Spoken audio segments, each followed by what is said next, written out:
All right. Good morning, everybody. Welcome aboard. We're about to get rocking and rolling over here. Broadcasting live from LABI Casino and Hotel.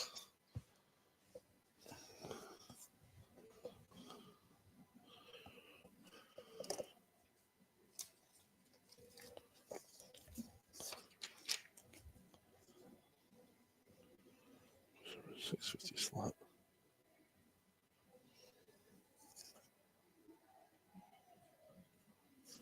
Seth is after that. Corey and Mike are after that.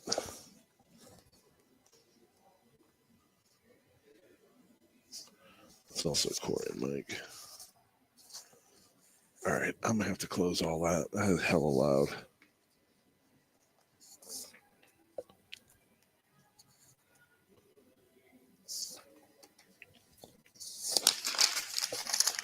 There's Jerry.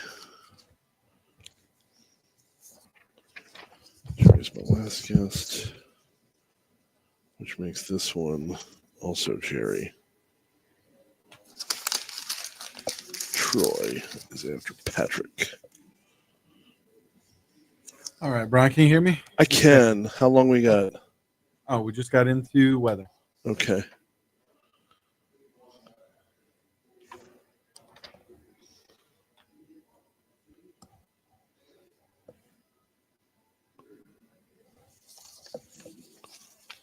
All right. I think I have all this squared away. Sweating a little bit over here. Oh,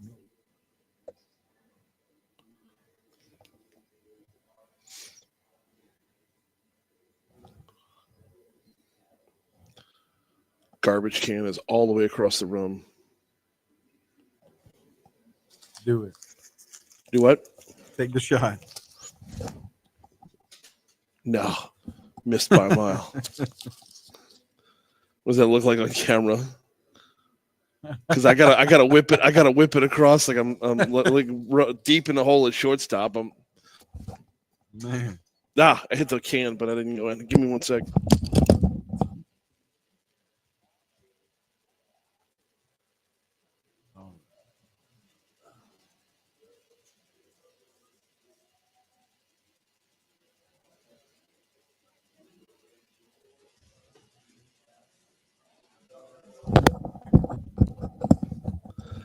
All right, you say go when it's time to go, please. All right. You just got introduced in the bumper. So, All right. you ready? Yep. Let's roll. 604 Talk 107.3 FM WBRP mornings with Brian Haldane off and running. Brian here with you. JP back in studio. Yes, we are on location today. JP's not. We keep him locked away in the studio there. But I am out on location today, out at LABI Casino. Why? It is time for the annual LABI Workers' Comp Conference. We did this last year. It was phenomenal. The content was amazing. And LABI said, "You want to do it again?" I said, "Absolutely, I do," because it was quite the fun ride last time. So we're going to be with you for the next 3 hours on location, telling you everything you need to know about workers' comp. Don't worry. We still have the regular show, top stories and trending outside in. This day in history will all be coming your way. We'll cover sports. We'll cover a whole lot of news, but we will be covering the ever-changing world of workers' comp. That's all coming your way throughout the next 3 hours. Let's go ahead and get things started with top stories and trending.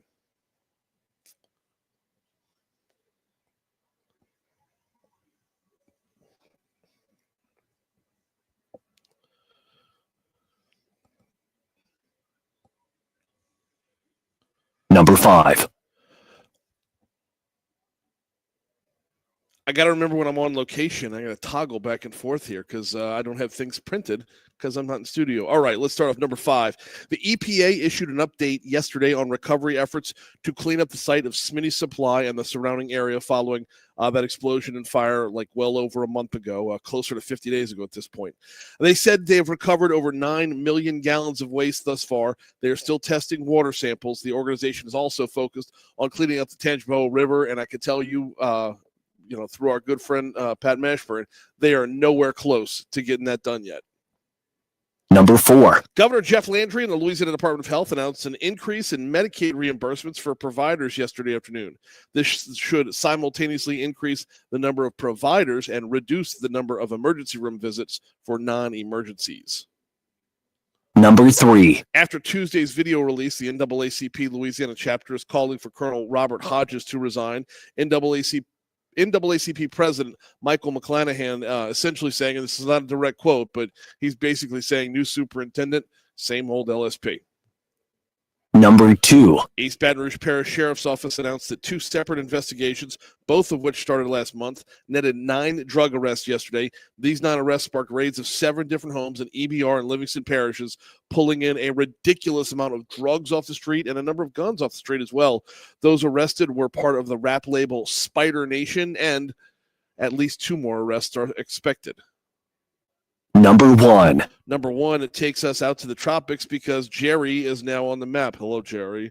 Jerry is now on the map. We have Tropical Storm Jerry with maximum sustained winds of 50 miles per hour right now.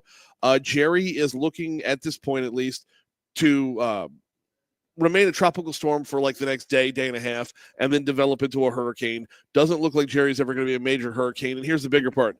Doesn't look like Jerry's going to bother anybody in the continental United States. Might see a little bit of touching of some of the islands southeast of Haiti and the Dominican Republic. But other than that, it's going to take the exact same path, or at least it's projected to take the exact same path as every other named storm that we've seen so far this season.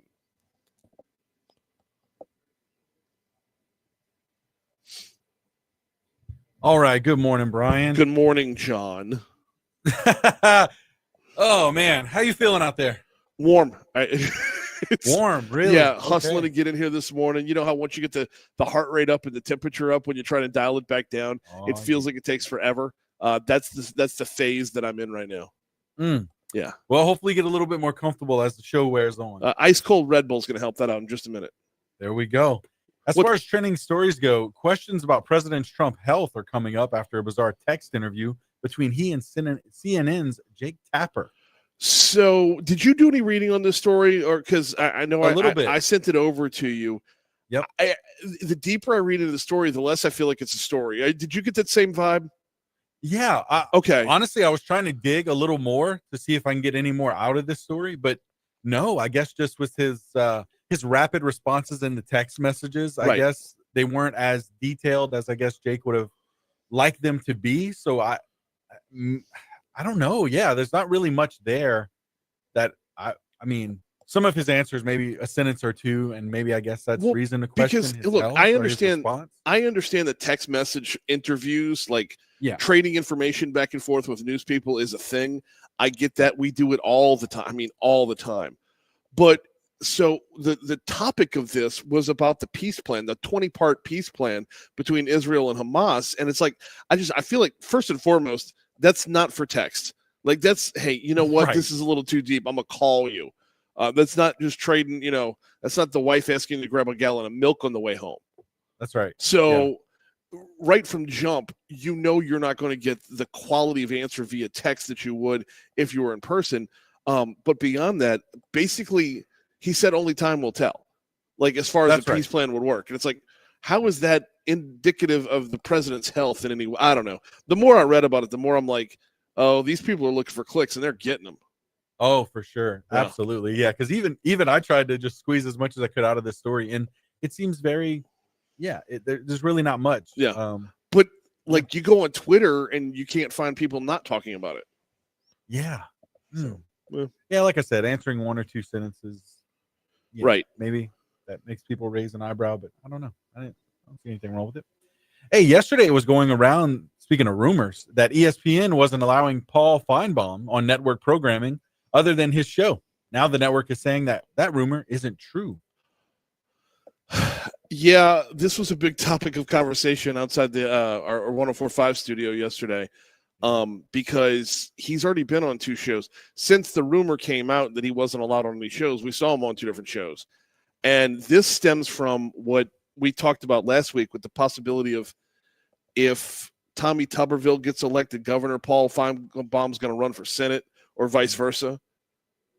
which I still find baffling. I apparently offended some people last time I talked about it, but I still find it baffling because Paul Feinbaum has been a clown for money for a long, long time. And just to translate over to, oh, you know what? I'm just going to be a senator now. Everything about the story baffles me. And now ESPN saying they've got a hand in shutting him down and then saying, no, we haven't shut him down at all. That's right. And it looks like, is it a bunch of tweets just back and forth on this? With like he said, she said, like ESPN and Paul Feinbaum. Yeah, no, I don't know. I don't even know that much. I don't even have that much information because ESPN never put out a statement to begin with. It was just reported that they put out a statement. Oh, okay. Yeah. Okay. Hey, and less controversial news here. McDonald's is bringing their boo buckets back for Happy Meals. Oh, gotta love that. The little trick-or-treat bag. So, okay. Here's the thing, though, man, is when you take your kids trick-or-treating, you remember the size of the boo bucket?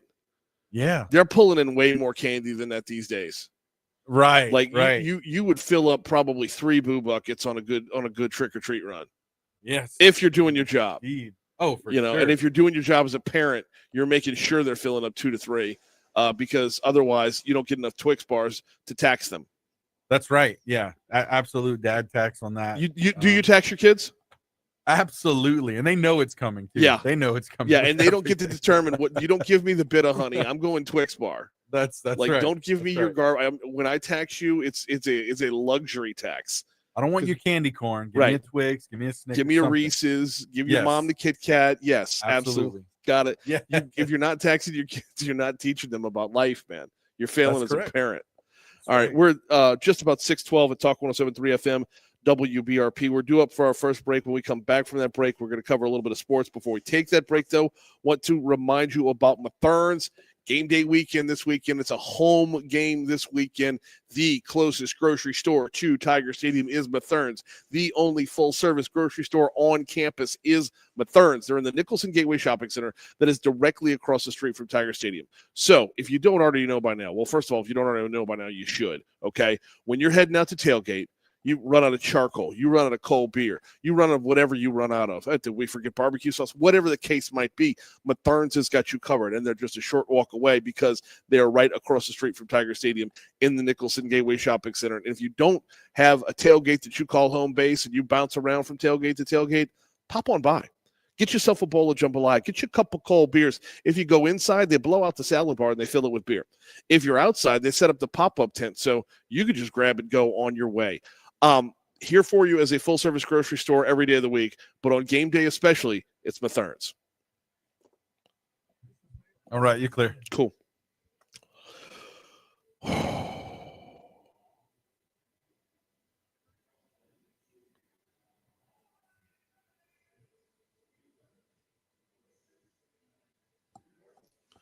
Good morning. How are you, sir? Doing very well.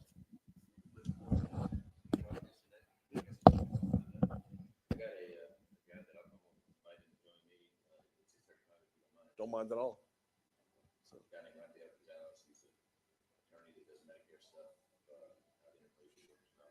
Okay.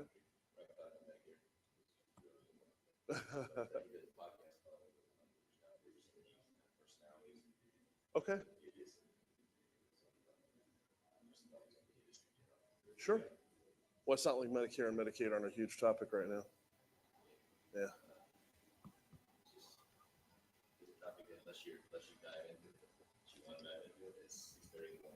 No, I completely understand. Yeah, you can't just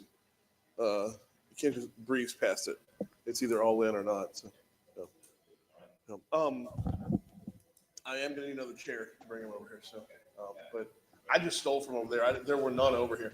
I think they stole everybody's chairs because all the rest of them have 2, and when I got here this morning, they had 5.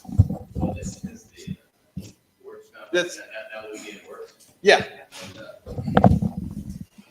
They did come in with Oh, goodness.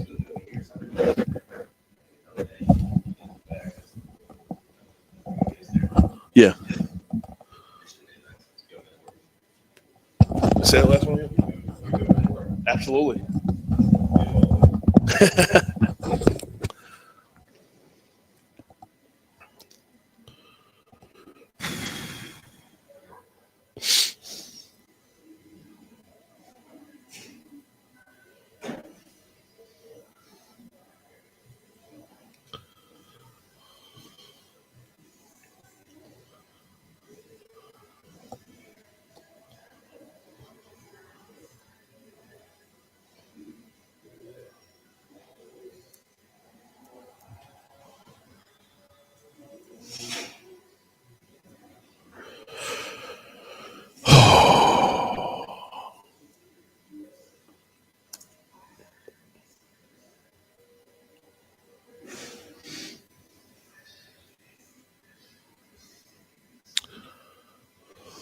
All right, Brian, we're about to come back in. Cool.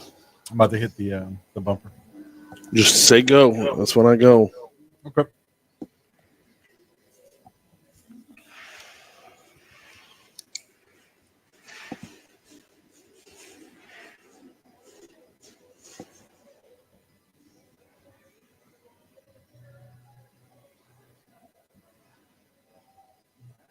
All right, Brian, let's go.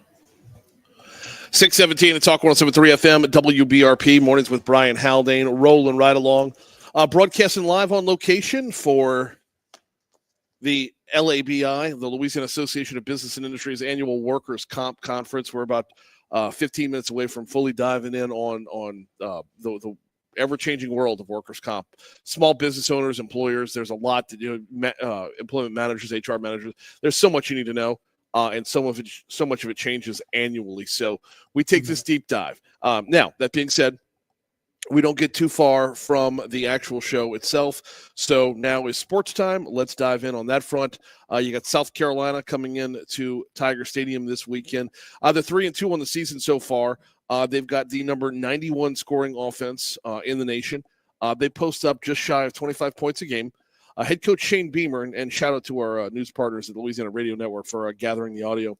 Head coach Shane Beamer says his struggling offense needs to do a better job this weekend, especially with the run game. It is what it is. We're not running the ball consistently enough right now, and we haven't been as effective running the ball as we need to be. We've done what we needed to do to win 3 games, but we've got to be able to run it more consistently than what we have, and we've got to be able to throw it even more consistently than what we have. Sound familiar? Kind of does a little bit. Junior linebacker Harold Perkins was relatively quiet the last time, aside from the fumble recovery. He had 3 tackles, a fumble recovery in last season's game against South Carolina. Beamer says Perkins poses several challenges for the Gamecocks offense. Perkins is one of the rare guys that's a Sam and a nickel. He can match up with receivers and stay on the field and be their nickel. But then they've got a multitude of other personnel groupings that they can utilize out there. And then he's just a really good player. He can run, he can cover, and then he's just got a great knack for making plays in the backfield. One of the things about playing in the Southeastern Conference is there is no light spot on the schedule, at least none that lasts any significant stretch of weeks. For South Carolina, you're about to rattle off 5 straight top 10 teams. So LSU is the front end of an absolute gauntlet for them. Coach Beamer says playing in Baton Rouge is, he's doing all they can to make sure that practices match that SEC and that Baton Rouge and that Death Valley vibe. Yeah, starts in practice. We're doing some crowd noise things in practice, which we always do when we go on the road, and just trying to simulate crowd noise, but you can't simulate 100,000+ probably heavily intoxicated Louisianans down there, which is going to be awesome. That's what you want to coach in those environments. I accept that. It's 6:20. Here's the Fox Business Report. All right, you're clear. Thanks. Sorry about that. I have to have my clock on a different page than the read. Oh, no. All good. All good.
All right, Brian, ready for traffic?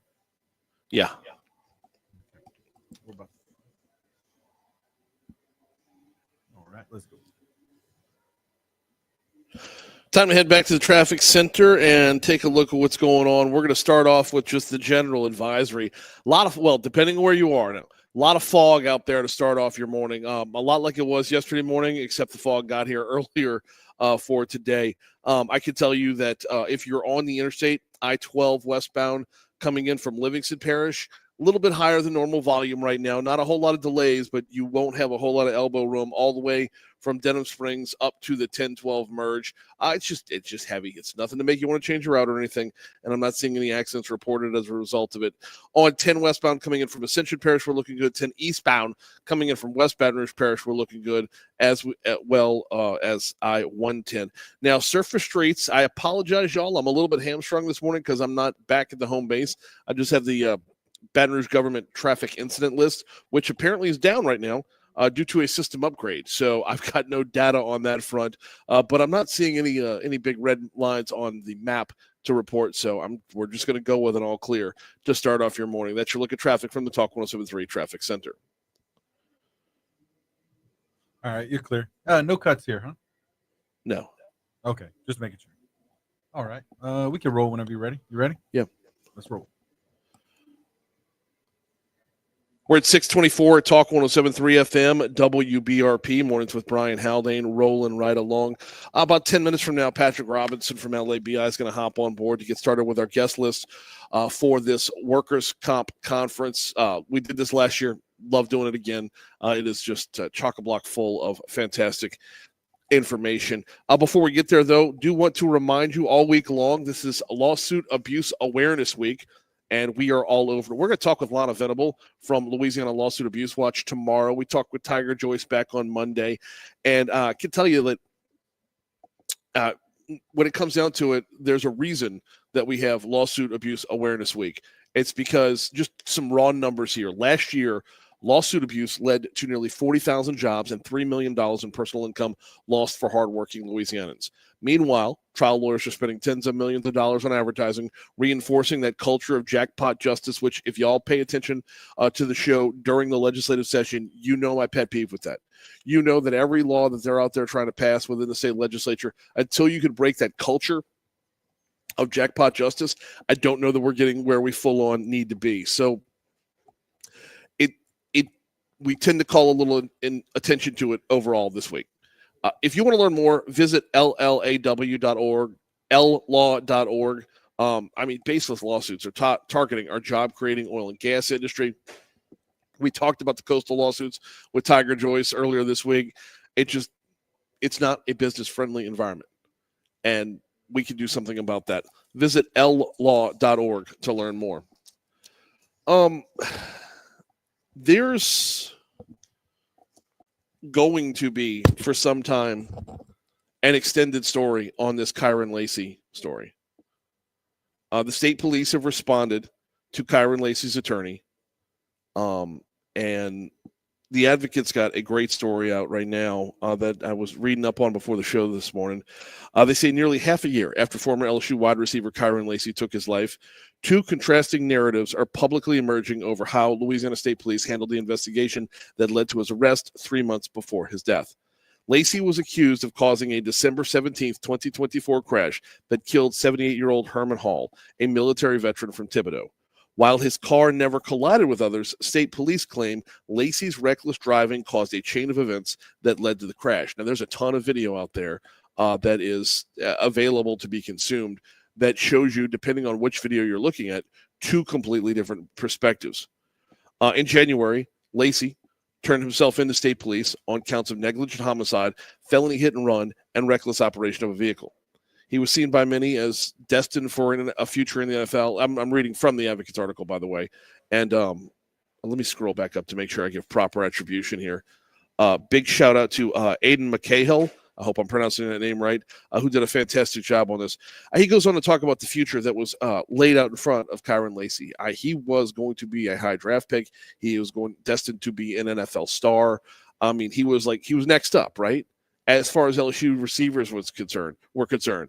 We've seen nothing but LSU receivers just dominating the NFL right now. I mean, Malik Neighbors was the latest name out there until he got hurt a couple weeks ago. But how many guys have just churned through the NFL? You're talking Justin Jefferson, Jamar Chase, Brian Thomas. I mean, there's a ton of them. There's a ton of them right now, and Lacey was due up to be the next. As this story has played itself out, though, what we're learning is that there is a lot more.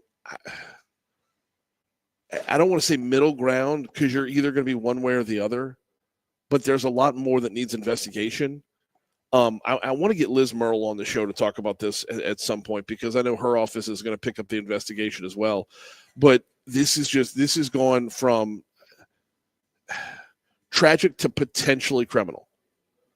And the fact that Louisiana State Police and as many awesome state police officers that are out there, troopers, that are out there, when a headline like this pops up, immediately you start thinking about the wrong things that they've done in the past, how they've gotten it wrong in the past, and not the millions of instances of where they've gotten it right, the millions of instances of how they're looking to right the ship. And this is just one more where you turn around and say, oh man, state police again?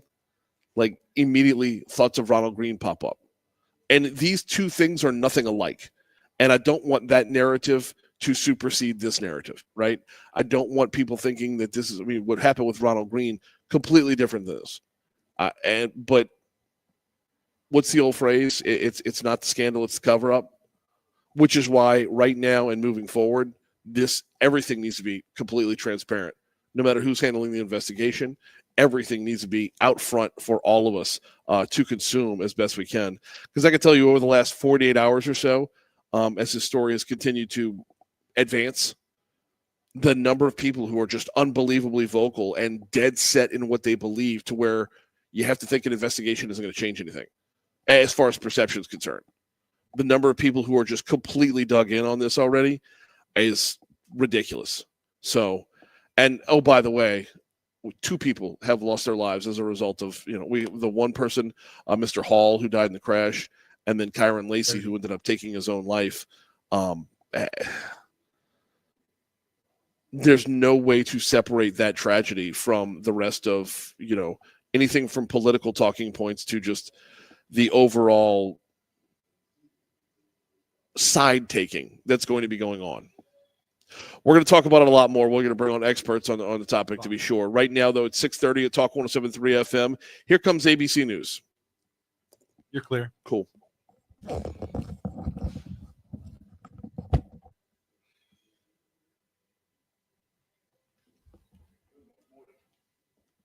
Ralph may have decided to sleep in, but Ralph may have decided to sleep in, which is fine. But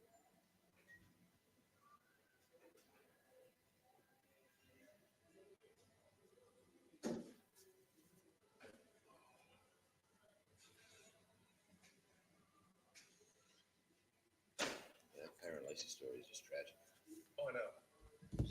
And now it's going to be another black eye for the state police who you put 1,000 people out there, one person does something wrong, or example 1,000.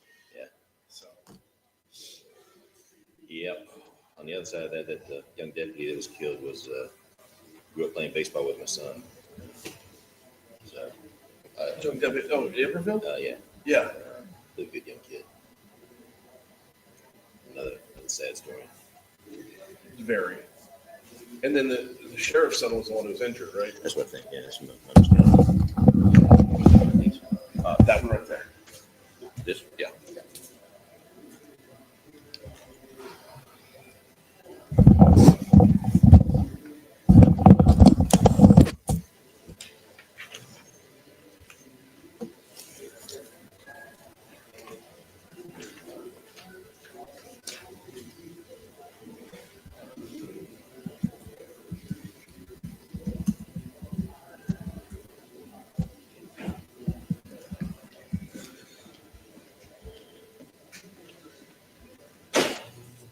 it's good to be at a casino at 6 o'clock in the morning.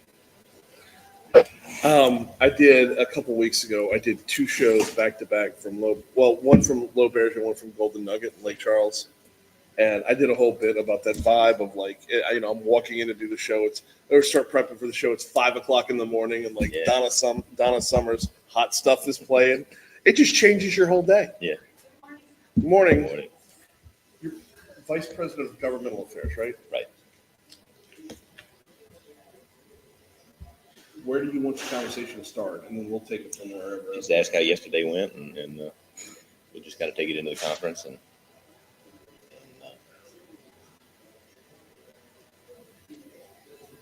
shout out to the Bears and our two big sponsors, and tell you what we got coming up for today. And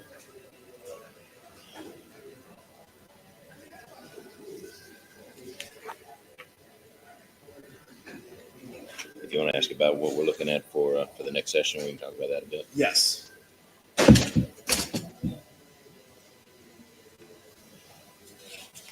And we'll have until 47.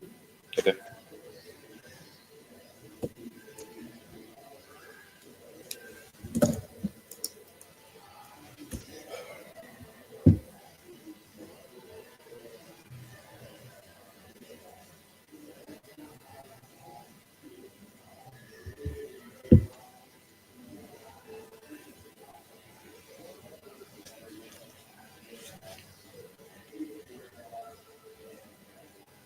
About 2 minutes back. Okay. Yeah, we had a good event last night. We had a guy doing trivia. Oh, And I think we raised about $1,000 plus for Kids Chance scholarship. no kidding. Who was doing the trivia? I can't remember the guy's name. It's worked with our events director, but it's one of those things that started out kind of slow because they weren't sure about it. But as they saw people playing it, more and more people signed up, and it was a good time. Very nice.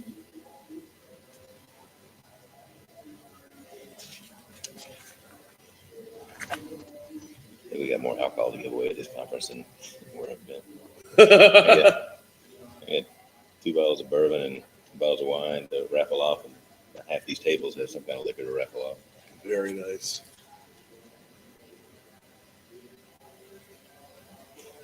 I went, amateur on bourbon, so there's a cool looking bottle of a big golf club. So I said, how's this? This good? He said, well, if you want a bourbon, it comes in a bottle that looks like a golf club. That's your bourbon. Doesn't say much for the bourbon, does it? Is next on your roster. Oh, Good morning. You guys aren't on air, are you? Not yet. not yet. Got about a minute. We got 1 minute. Do you Yeah. want us till 6:50, right? Yeah. Ron, I'm Trent. Ooh, nice to meet you. Nice to meet you. I got a message from Jen. She's running late, but she'll be here. Okay. JP, how we looking? We're in weather right now. Weather right now? Okay. So, yeah, about Yep. 30 seconds back. Yep. So.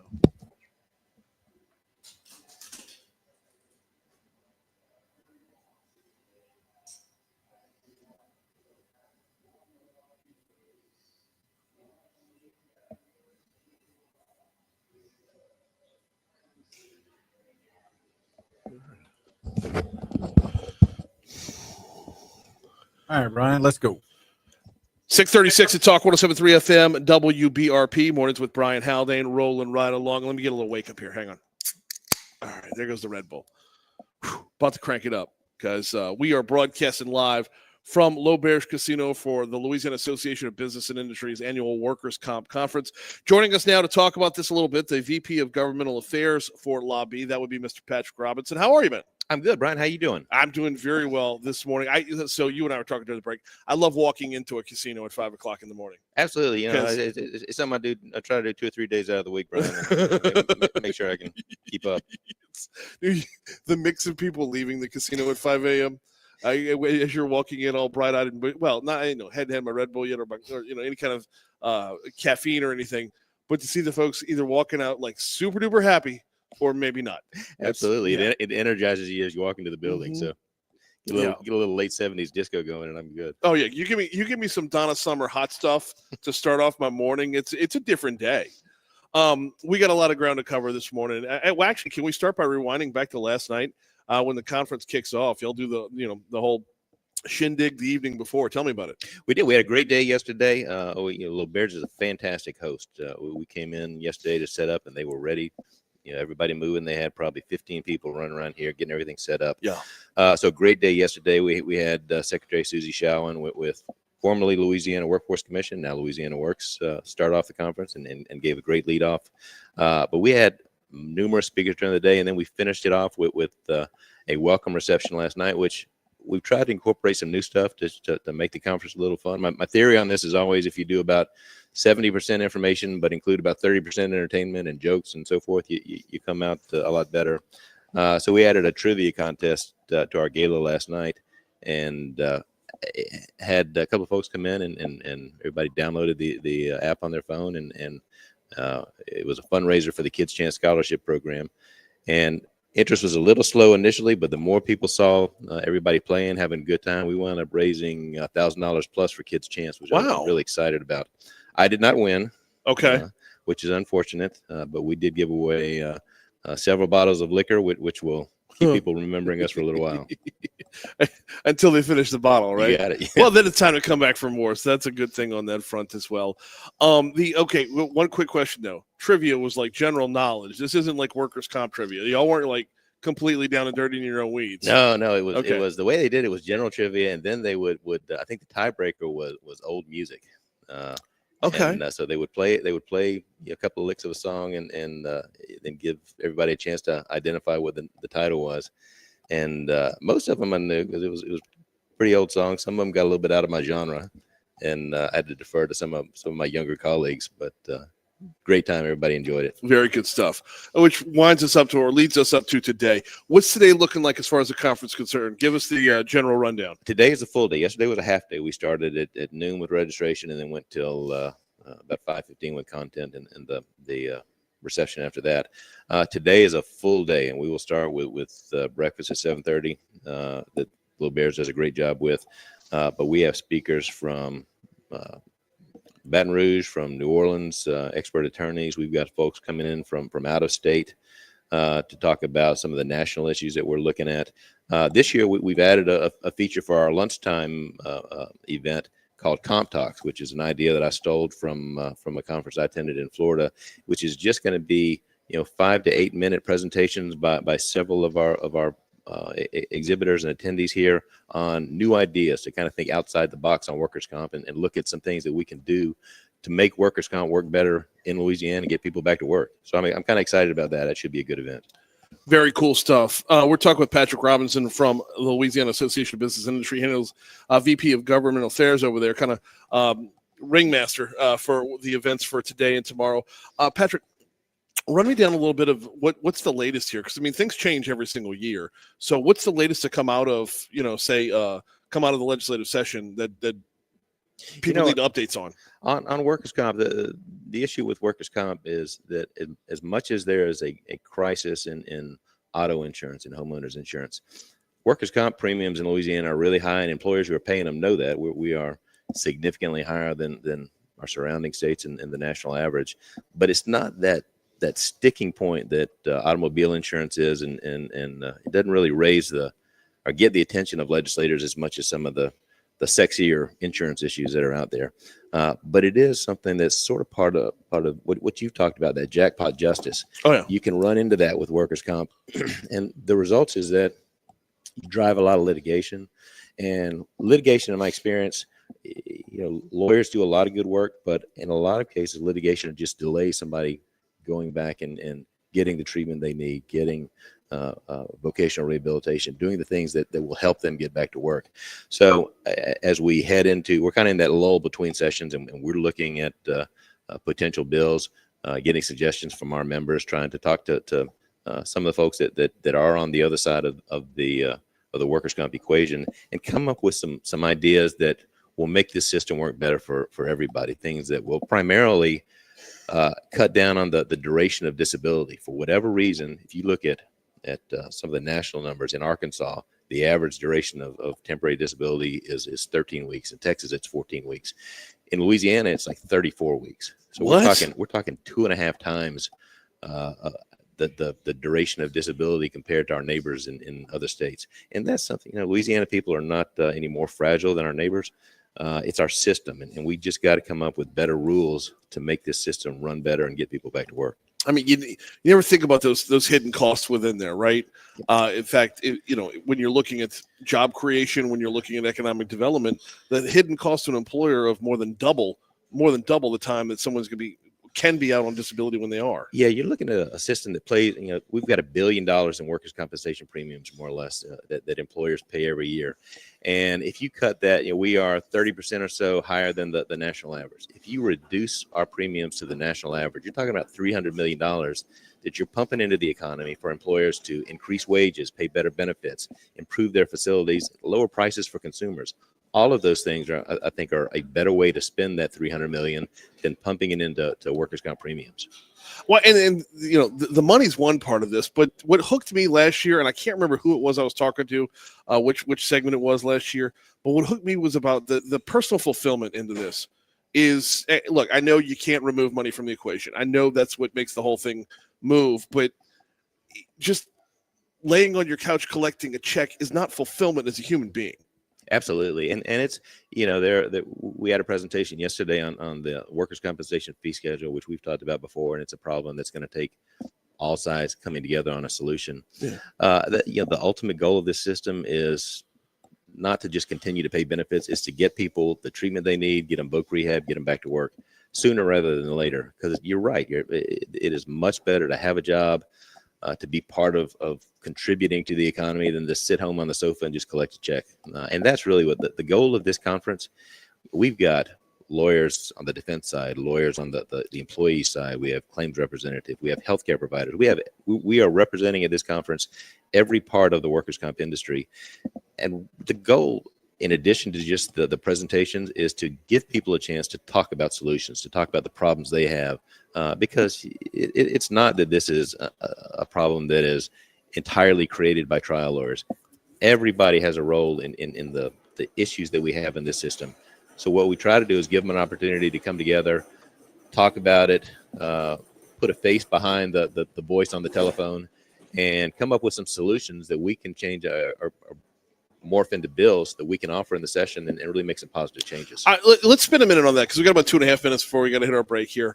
I want to spend a minute on that. How much from this conference and just listening to employers and all aspects of the workers' comp process, how much do y'all soak in? I know this is about sharing knowledge, but how much knowledge do you take in to attack the next legislative session? A ton of it. This is not the first time we're talking with folks, but to have the opportunity to talk with everybody individually. There are issues in this system that are technical issues that we address with attorneys on either side and see if we can come up with a resolution that will at least shorten the litigation life cycle in claims and take some of that litigation out of it. And then there are more substantive issues like, are there better ways that we can provide vocational rehabilitation than we do now? Yeah. Is it something we should start sooner? Is it something that we should run through Louisiana Works, the agency, and let them take a role in it?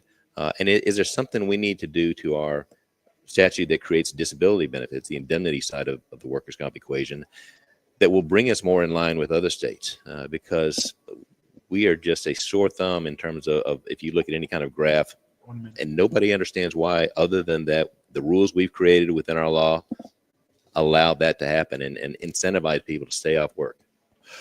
We got just a minute to go here with Patrick Robinson from LABI talking about what is not just what's on tap here, but what's on tap for the future for workers' comp. In these last 40 seconds or so, give us the elevator pitch as to why employers or small business owners, who needs to attend today and why. Well, anybody, I realize it's too late for this year, but just to get them on the table for next year. Absolutely, and this is a conference we want to build going forward. Really, what we've tried to do is take this from the platform of being something strictly directed to attorneys and people with a legal perspective, to broaden that to not only claims professionals, but to include healthcare providers, which we have some folks not only attending, but speaking this year. And really every frontline manager, because every work accident, every workers' compensation claim starts with the guy or gal coming in and telling their manager, hey, I hurt my back. Hey, I hurt my leg, whatever. And it starts with that manager saying, okay, look, we're gonna take care of you. This is what you need to do. This is the information we need, and we're gonna get you squared away on the medical side, and we're going to work with you to get back to work because you are part of our team. So it's just important to maintain that team relationship, and that's what we try to emphasize in all of the presentations throughout this conference. He is Patrick Robinson from LABI. I appreciate a couple minutes this morning. Thank you so much. My pleasure. Thank you, Brian. Quick break. We'll continue next. All right, you clear? Yeah, I ran long right there. Just join your money now in progress, okay? Okay. All right. Thanks, man. Always a pleasure. You gonna stay tonight? You gonna be able to come in tonight? No, I'm not. Okay. I got, the boys got cross country and the girls got basketball. So. Yeah. My grandson's got flag football, and I usually go to that, but be here tonight, drinking cocktails and listening to music. I really like that. Who's the music? Press 1 for English. No shit, So, they're good. Yeah, it's the trio of them. It's not the full band, but the trio's great. Yeah. I've introed them and live it for 5 minutes. Yeah, it should be fun. I heard them at an MMR event. Yeah, very good stuff. So, all right, Brian, thanks. Thank I you. think you got Trent next. Yep. Jen.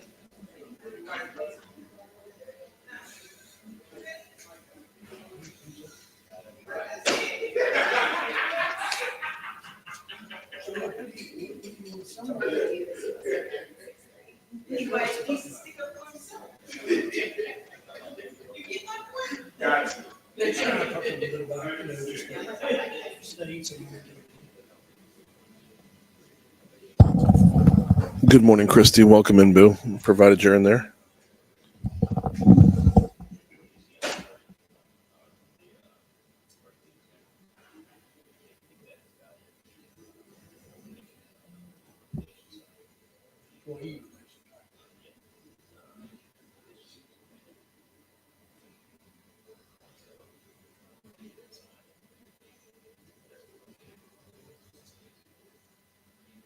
You see, I talking about cost and ratios and all that stuff.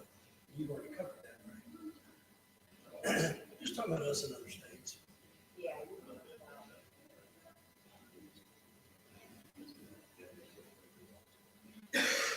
He's going to leave.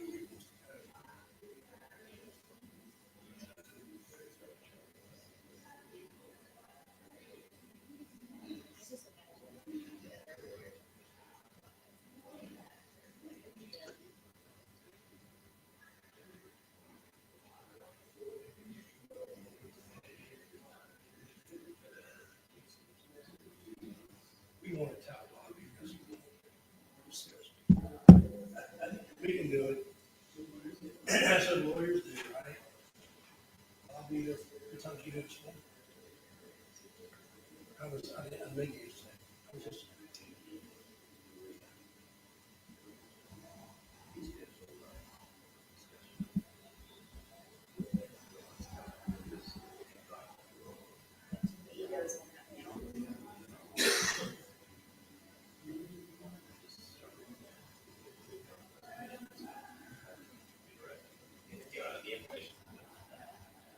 Control. I heard it was I came last night to get dinner and I saw it over there and I was like, oh, how was it? So if I start. You came out here last night. Yeah, just to get dinner.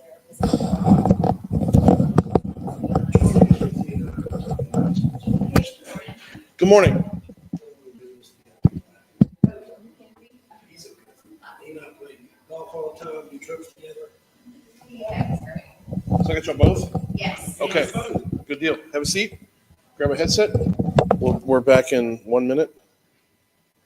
And we're going to have all of like 8 minutes total. Okay. So, So Jim and I were talking, do you want us to? yeah. No. Easy He's peasy. the chair of the Employee Relations Council and I'm the chair of the Emerging Leaders Council. Employee relations and emerging leaders. For LABI. Yeah.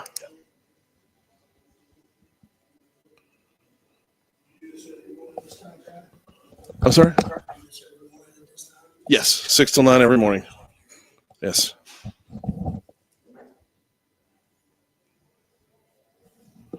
Just say when, JP. All right. Just hit the bumper. And let's go. 6:52 at Talk 107.3 FM, WBRP. Mornings with Brian Haldane, rolling right along, broadcasting live from LABI's annual Workers' Comp Conference. And we're going to keep this we're going to keep the cavalcade of guests rolling through. I want to welcome in Trent Oob and Jen O'Connell. Trent is the employee relations chair with LABI. Jen is the, you said, emerging leaders chair for LABI.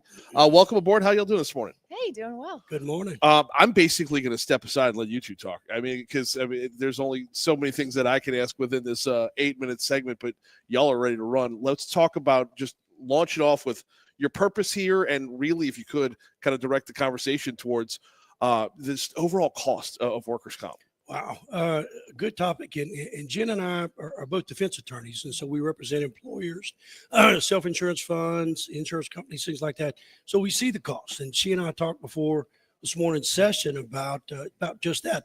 There's been a lot of studies out there, Brian, Workers' Comp Research Institute, things like that, how Louisiana compares to other states. And it's not good. Mm-hmm. We're pretty high, very high. Yeah. Cost, expense, medical, indemnity, all the above.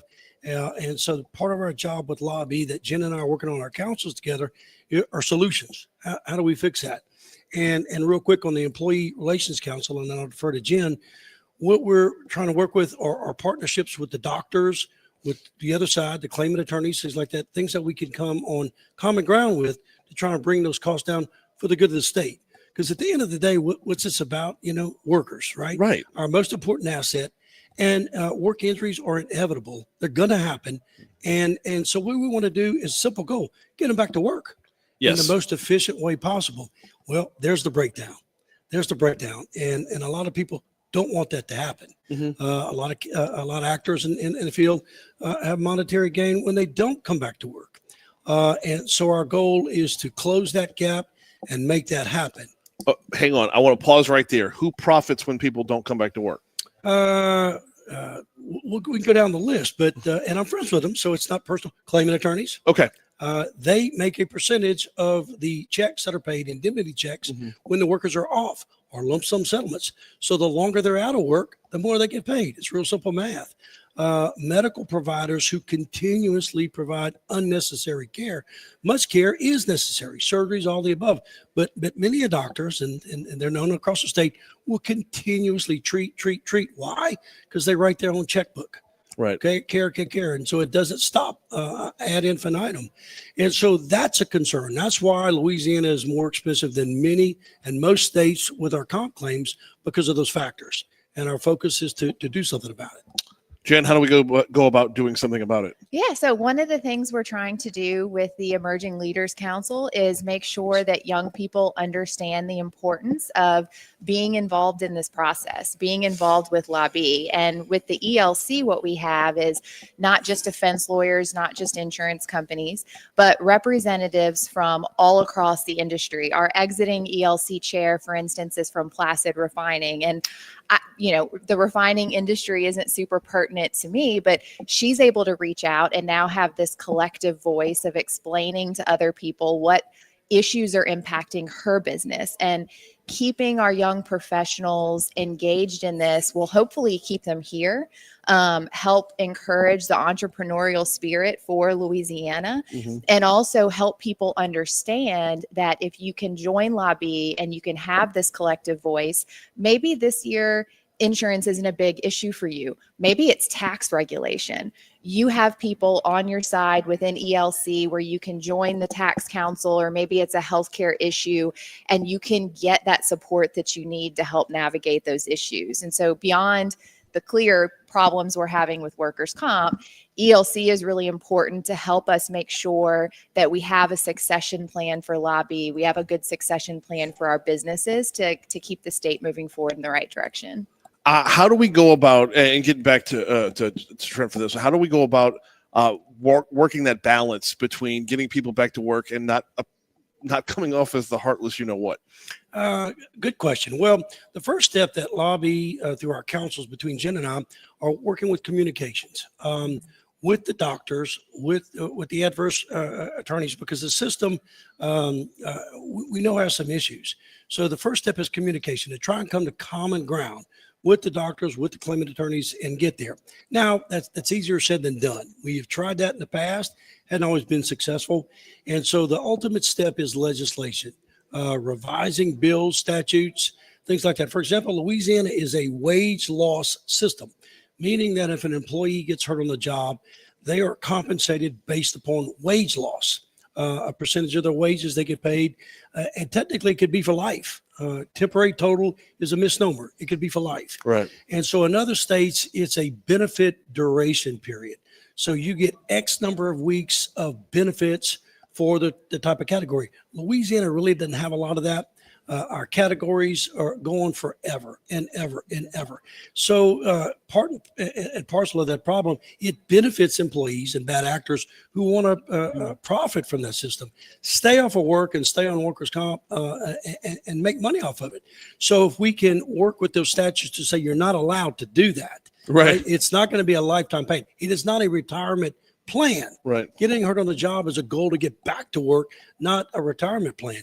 So the ultimate goal with LABI, I think, is passing, with the help of legislators and the governor, appropriate legislation. Pick up on that, John. Yeah. So I was going to say, from your point of how do you come across of not being heartless, if it's good and it works great in Texas, why can't it work great in Louisiana, right? We're not trying to be heartless, but we need to recognize the psychology behind this, which is that we have hard data that if an employee stays out of work for 6 months or more, it's highly unlikely they will ever return. There's hard data that return to work is beneficial, not just physically, but psychologically. And so if it's good for Texas, if it's good for Colorado, why can't we make it good for Louisiana? And that's because when I was asking about when I say heartless, I mean the perception of. I don't mean actual. I mean the perception of. And look, I know I'm gonna dumb this real down, and I know we have less than a minute to go. But you remember the movie Office Space? Yes. You remember Smakowski, who ended up in the wheelchair, who had to jump to conclusions board. Like that was his dream. And he got his dream by ending up in a wheelchair. It's like that's not what man was meant to do. Well, and to be clear, unfortunately, it is, as I do believe it is a small number of bad actors that are making problems for everyone else that is legitimately injured, does legitimately need that care. And we certainly don't want to paint this as, everybody in the workers' comp system is bad. They're not. But we just have a really big problem with a small percentage of people that we've got to figure out how to get a hold on. See, this is the part that I hate. We're just off and running, and we're all out of time. Trent, Jen, thank y'all so much. Thank you. Our pleasure. Thank you. ABC News coming up. Hour 2 is next. Thank you. All right. Thank y'all. This will get eaten up in no time because it's an interesting topic. We could talk for an hour. Yeah. Well, and it's like when Patrick first came to me last year about doing it, because I did the show out here last year as well. When he first came to me, I'm like, God, 3 hours of workers. But once you start that, Once you see the issues, once you start doing the human aspect of it, it's like I had to do the disclaimer so we didn't get eaten alive, that it's only a small just number of please. people. Well, right. Well, but it's system wide. And look, we're good friends with a lot of the docs. Love them. They're dear friends of ours. But I mean, a lot of the docs are the bad actors.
How are we looking, JP?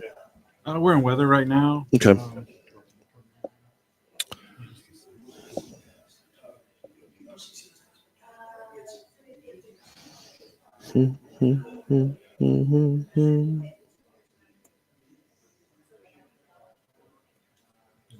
Just hit the 7 o'clock bumper.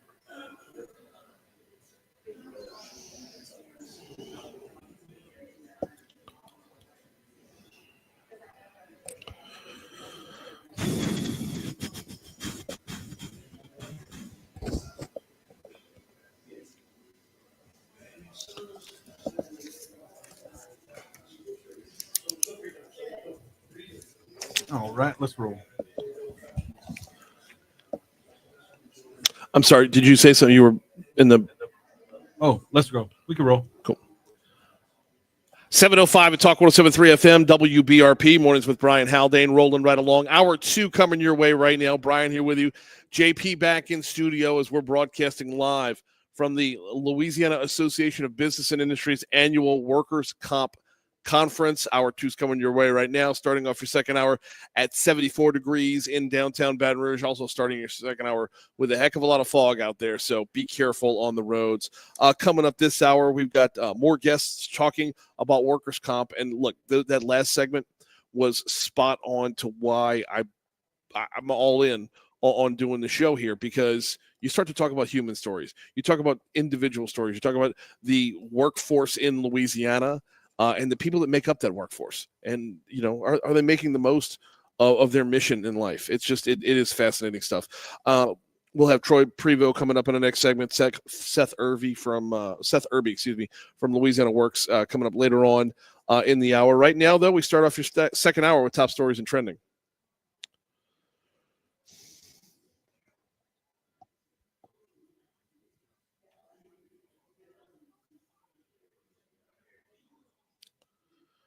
Number 5. EPA issued an update yesterday on recovery efforts to clean up the site of Smitty's Supply and the surrounding area following a fire, which was, close to 50 days ago at this point. They said they've recovered they've said they've recovered over 9 million gallons of waste thus far. They're still testing water samples as well. The organization is also focused on cleaning up Tangipahoa River, which anecdotally has a ways to go. Number 4. Governor Jeff Landry and the Louisiana Department of Health announced an increase in Medicaid reimbursements for providers yesterday afternoon. This should simultaneously increase the number of providers and reduce the number of emergency room visits for non-emergencies. Number 3. After Tuesday's video release, the NAACP Louisiana chapter is calling for Colonel Robert Hodges to resign from state police. NAACP President Michael McClanahan essentially saying, and this is not a direct quote, I'm kind of condensing it down, he's basically saying, new superintendent, same old LSP. Number 2. East Baton Rouge Parish Sheriff's Office announced that 2 separate investigations, both of which started last month, have netted 9 drug arrests as of yesterday. Those 9 arrests sparked raids of 7 different homes in EBR and Livingston Parish, pulling in a ridiculous amount of drugs off the street, pulling in a number of guns off the street as well. Those arrested were part of the rap label Spider Nation, and more arrests are expected. Number 1. Taking you out to the tropics, where we now have Tropical Storm Jerry. Jerry probably not going to be a threat to anybody in mainland USA. In fact, aside from just a few islands and maybe on up to Bermuda, Jerry is, like I said, a tropical storm strength right now with maximum sustained winds of 50 miles per hour, and is going to take the exact same path that every other storm we've seen so far this year has taken, basically staying out in the Atlantic and making that little hook to where it keeps a good buffer away from land. Jerry should become a hurricane by probably late tomorrow afternoon. But like I said, not going to bother anybody.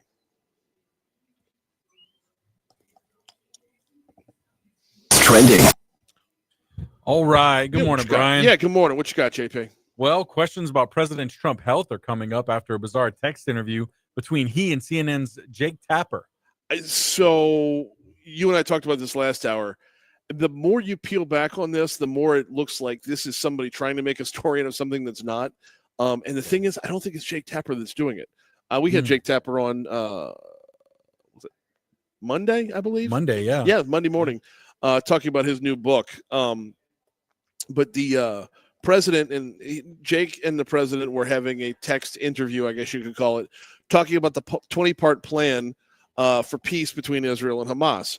I really think that's a topic that's heavy enough and in depth enough to where it's probably not good for text, right? It doesn't translate well over text. You might want to pick up the phone on that one. But the story is about the president's health, and the more I dig in on this, the more I can't find anything wrong with him in reading into the different texts back and forth in the interview. Right. He was very short with his responses, so maybe that, he raised an eyebrow to that. Because, we're talking, look, they're talking about the shutdown, right? He closed the interview with questions about how Trump believes the now 6-day government shutdown will end. And according to Tapper, Trump replied, "Good, we are winning and cutting costs big time." That was it. So maybe that's what you get from a text. Right. Yeah. Oh, man. But yeah, on to other news. Yesterday it was going around that ESPN wasn't allowing Paul Feinbaum on network programming other than his show. Now the network is saying that rumor isn't true. Which begs the question, where did the rumor start? Because from the start of the rumor until that statement came out, Paul appeared on like 2 different ESPN shows. It's just the rumor. I don't know who started it, but it was started over. Apparently, Paul was on an interview with, what's it called? Outkick with Clay Travis. He was doing an interview with them, and he was talking about how he got shut down from doing an interview with the president and thought there was kind of a double standard that Paul Feinbaum couldn't talk college football with the president when years prior, Barack Obama was allowed to do a NCAA basketball bracket breakdown with ESPN. He pointed out a double standard and like maybe revealed some, behind the scenes stuff. And I don't know, somebody thought that got him in trouble, I guess. Yeah, I think so. According to one, I guess, tweet, it doesn't even say the source. It just says per sources, Disney ESPN has removed Feinbaum from appearing on ESPN since his Outkick interview, expressing interest in running. Yeah, like per sources, like who's saying it? Like right. There's no, yeah. In less controversial news, McDonald's is bringing their boo buckets back for Happy Meals. You say less controversial, but I don't know, man. You look at the size of that boo bucket and you look at the amount of candy your kid's going to take in on Halloween. Yeah. I mean, we might need to supersize a boo bucket. That's it. Parents should follow behind with that. It's not a big look. My kids need to go out and take in a haul. They need to take in an absolute haul because I'm going to tax the what out of them on the back end.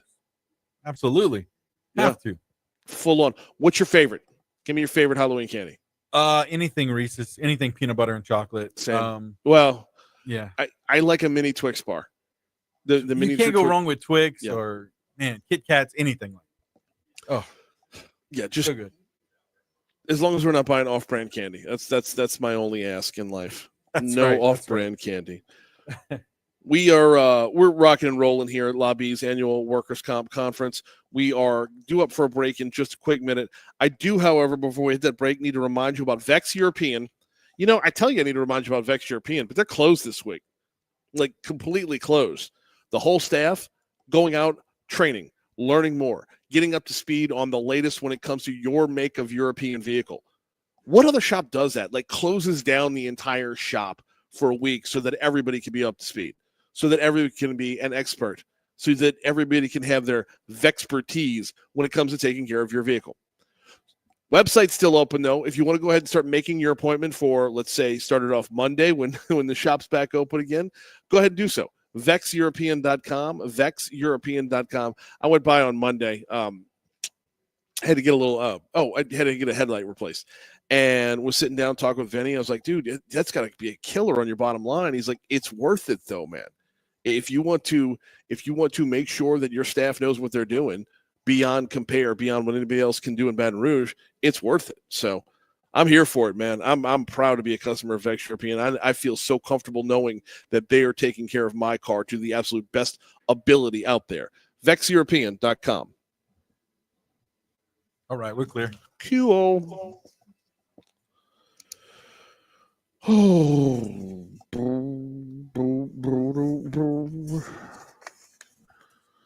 Anything fun happening in the chat? Y'all do anything awesome?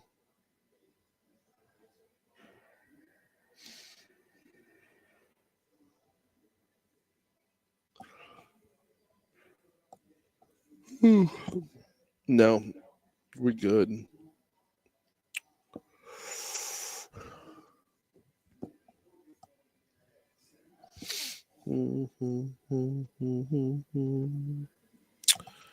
Associate.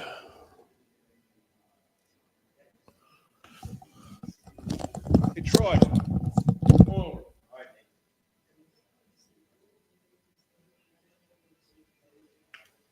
Yes, sir.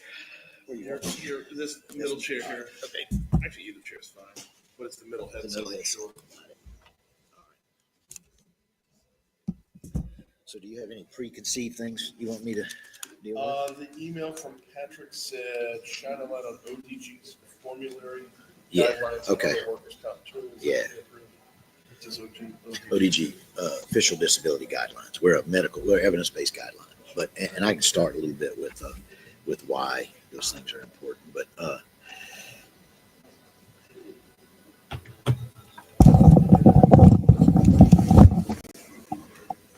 How are we looking, JP? About to be coming back in. Oh, it's too soon. All right. Yeah. I know. I need a break. About to hit the bump.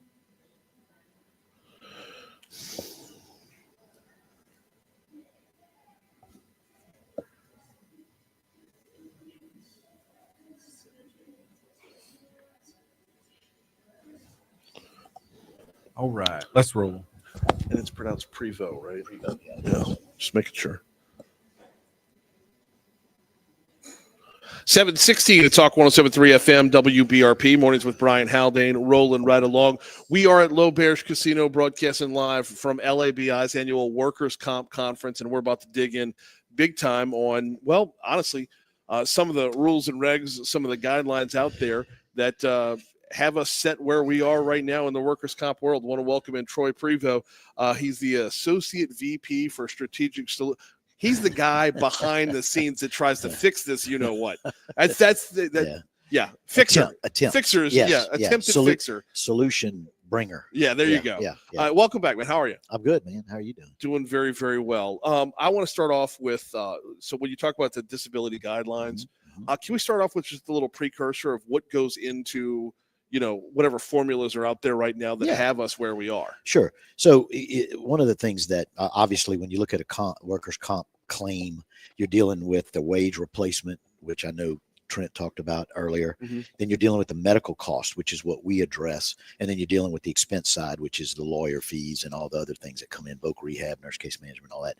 Well, the biggest cost driver in the workers' comp space is medical expense. Yes. It's not wage. It's not, the expense side, but it's the medical expense. And the problem with the unit cost of medicine isn't the problem. It's how much medicine is used and the length of disability. And so that's the area that we probably focus on more than anything when it comes to cost containment in the work comp space. And that's what we do. ODG provides evidence-based medicine guidelines in over 14 states, including the formulary we talked about earlier, which says that these are the appropriate drugs that are used in the work comp space. Like an example of that would be if you're hypertensive, that can impact your claim, but that's not the responsibility of the carrier to pay for your hypertensive medication. It's not work related, right? But it can contribute to then that's one of the duration of the length of disability can be impacted by those comorbidities. In fact, that's what I'll be talking about today, how that impacts a claim. But so what the guidelines do is they address what is appropriate health medical care for particular injury or illness that's been deemed compensable. Okay. So if it's the payer or the carrier says, yeah, we're going to pay for that claim, then the guidelines, and Louisiana has their own guidelines that were developed back in 07, 08, 09, where they took another set of state guidelines and developed their own. And over time, those started, they met a need in the beginning, but they're not as effective as they need to be because medicine changes rapidly. Right. So you have to have guidelines that change rapidly. And so that's one of the things that other guidelines do outside of the state. And ODG is one of those that, brings up-to-date evidence-based medicine to the workers' comp space. Can we spend a minute talking Sure. about medicine changing over the absolutely. course of the years? Because I mean, there's, when you're talking about workers' comp claims, you're probably going to talk about, pain Yeah, a good right, bit. right. That particular space has evolved greatly over the last decade. Yes, and it's one of the biggest cost drivers in I comp. would imagine. Yeah. So, the advent, matter of fact, that's why you need those guidelines to change rapidly, is to accommodate those. There are new codes for pain. There are new procedures coming out constantly for pain. And with that comes high cost in some of those things. For some facility cost, to put it, just to be frank about it, the provider physician will do an epidural steroid injection to a herniated disc space. Of just being trying to take the jargon out. Mm-hmm. Well, that injection may cost anywhere from $1,000 to $5,000 in their office. In their office space, they have dedicated as a facility. Then they get another facility charge for that, which can be up to $5,000. So an outpatient procedure can cost $10,000. Real easy. Yeah. This really feels like there's a lot of and I'm not trying to be accusatory or whatever, but there's a lot of how can we beef this up to make sure we're maximizing what we collect? Yeah. Well, and some of that happens isn't necessarily evidence-based. And that's the purpose of having a guideline in place, is that, okay, this is the condition of the patient.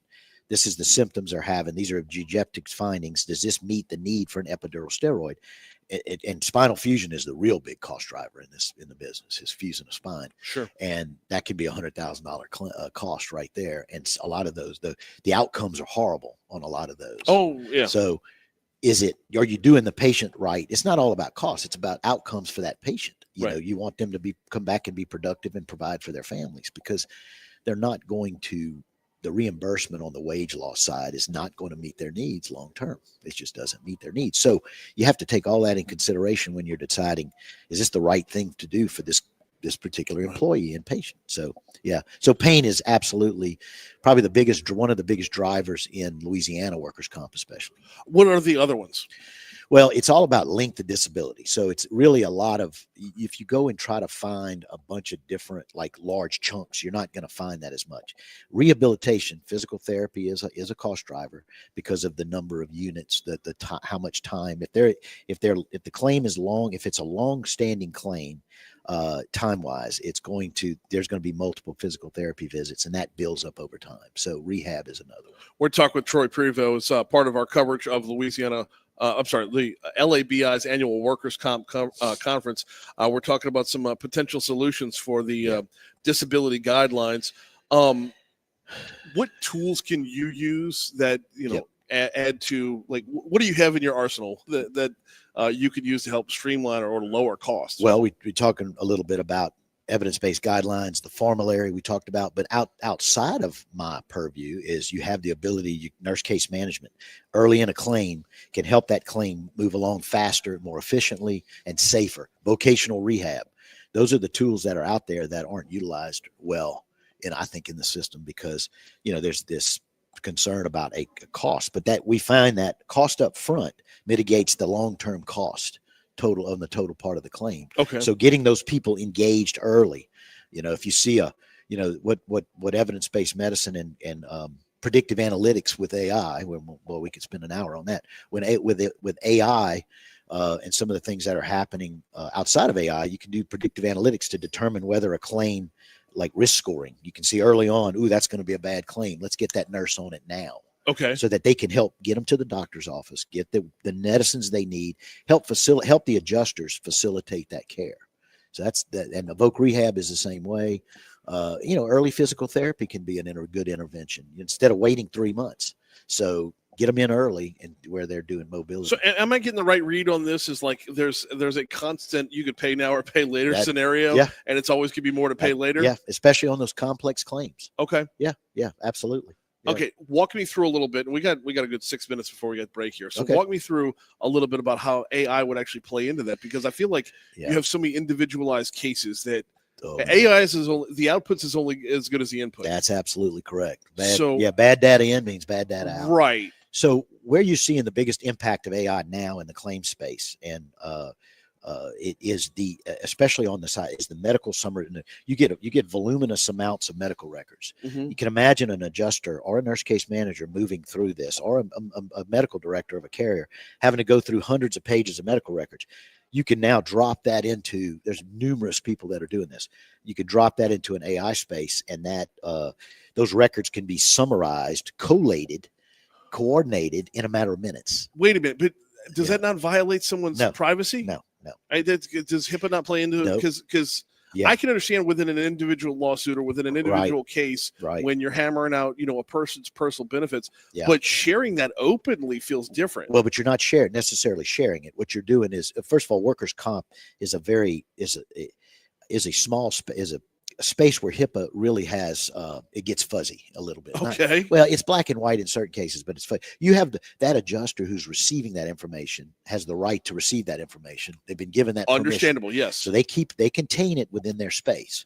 Now, if they have the right to share this with the appropriate provider, they can't share it outside of. They can't go sharing it around to the office, and they also have to protect that personal health information that's not claim related. Okay, They yeah. have to protect that. But anything claim related, they can share with the appropriate providers, and provider to provider can share that. Give us a grade on where we are on like the level of information that's there, the level of data that we would have, that a provider would have access to. A provider could instantly have a stack of medical records summarized and giving them the diagnoses that are pulled out of at 100 pages of records, any interventions that have been recommended. The organization, the instant ability to summarize and say, oh, this is what I'm dealing with, right, instead of waiting days to go through all that. And in some cases, we're moving the ball from medical summarization to what's called clinical matching, where anybody that's using evidence-based medicine, that summary of diagnoses and procedures can hit the evidence-based medicine and say, yeah, that's appropriate, move the claim along. So you can get approval. The slowdown in the comp is getting approval for treatment. Okay. You can speed that up by the medical summarization side, the matching the documents to doing clinical matching on the evidence-based medicine side, and without the need to have to go to a peer review medical director or physician or nurse to say, okay, yeah, let me look through all this. Let me look to see what they're recommended. That can take days instead of minutes. Right. So that's the time. Compacting time is how people get better, how money is saved, and how you succeed in the work comp space. So, and where's the patient in all this? well, and that's the thing. The idea is to do what's best for the patient. Right. And the patient, that's the other part of AI. AI is now allowing a lot of more ability to communicate quicker with the patients through, hey, this is where we are. And because that's one of the problems in work comp is communicating with the patient in a way that they feel like they're being taken care of. We'll get just a couple minutes left with Troy Prevost talking about disability guidelines and really shining some light on where things can be improved. In these remaining minutes, I want to talk about like the battle that it is to get new information across the finish line, to get new information enacted into, folded into guidelines where, people are listening. Yeah. Well, for instance, ODG, we spend, I'm not even going to tell you how much resource goes in with physician editors, nurse editors, copywriters, medical librarians that go into building the ODG guidelines and updating them 3 times a year. Because you're talking about, think about the diagnoses that are out there, right, that require that much attention. And so there's a lot of resource that goes into building those guidelines. And our parent, MCG, does this for commercial Medicare, Medicaid. ODG concentrates just on work comp, disability, and auto injury. Okay. Yeah. So when new things come along to change the guidelines, great point. It's very easy. We have a process, and a lot of guidelines do that are doing this, have a process for you as a provider or anybody to suggest, hey, look at this new research. Can you look at this and see if this can be included in the guidelines? And there's a whole process to critically appraise that research and determine whether it's appropriate for that. How much of that is smacking into a brick wall? No, I mean, if it's beyond, because you grade evidence in a way that if I get an article that fits this grade 1 or grade 2 or grade 3, and I think it's appropriate, I'm going to grade that evidence and include it in the guidelines. So you don't really hit a brick wall, but we get a lot of stuff that's that's garbage. Understood. Yeah, I should say. No, Yeah. you're all There's good. a lot of literature out there that's biased, frankly. Yeah. We have to take the bias out of that. Unbelievable stuff. Yeah. Fascinating stuff Yeah. from start to finish. Man, I appreciate a couple minutes. No Troy problem. Prevost, thank you so much for hopping on All board. right, brother. Good Always. to see you. Thanks. Likewise. Bye-bye. Likewise. We are continuing to roll along here at LABI's annual Workers' Comp Conference. I've got 1 minute until we have to hit news. And in that minute, got to remind you about the folks at Landmark Bank. LandmarkBankLA.com is their website. Founded in 1897 as a community bank. Here in 2025, they are a community bank, staying true to that mission that, well, for lack of a better term, just serves you. Have a banker, not just a bank. From your personal banking needs, talking about whether or not you want to borrow to buy a home, buy your forever home. Maybe you're scaling down. Maybe you're buying a car. Maybe you've got a few emergency bills you've got to cover. They can help walk you through what you need, what you want, and where you need to be to get where you want to go. Then on the business side, I don't even have to tell you on the business side what it means to have a community bank at your side.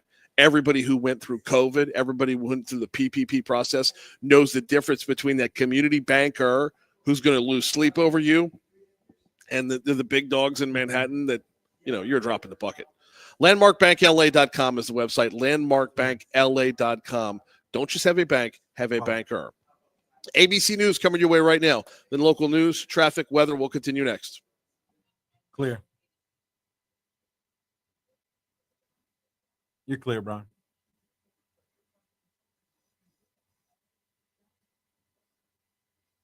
Can you hear me, Brian?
How we looking, JP?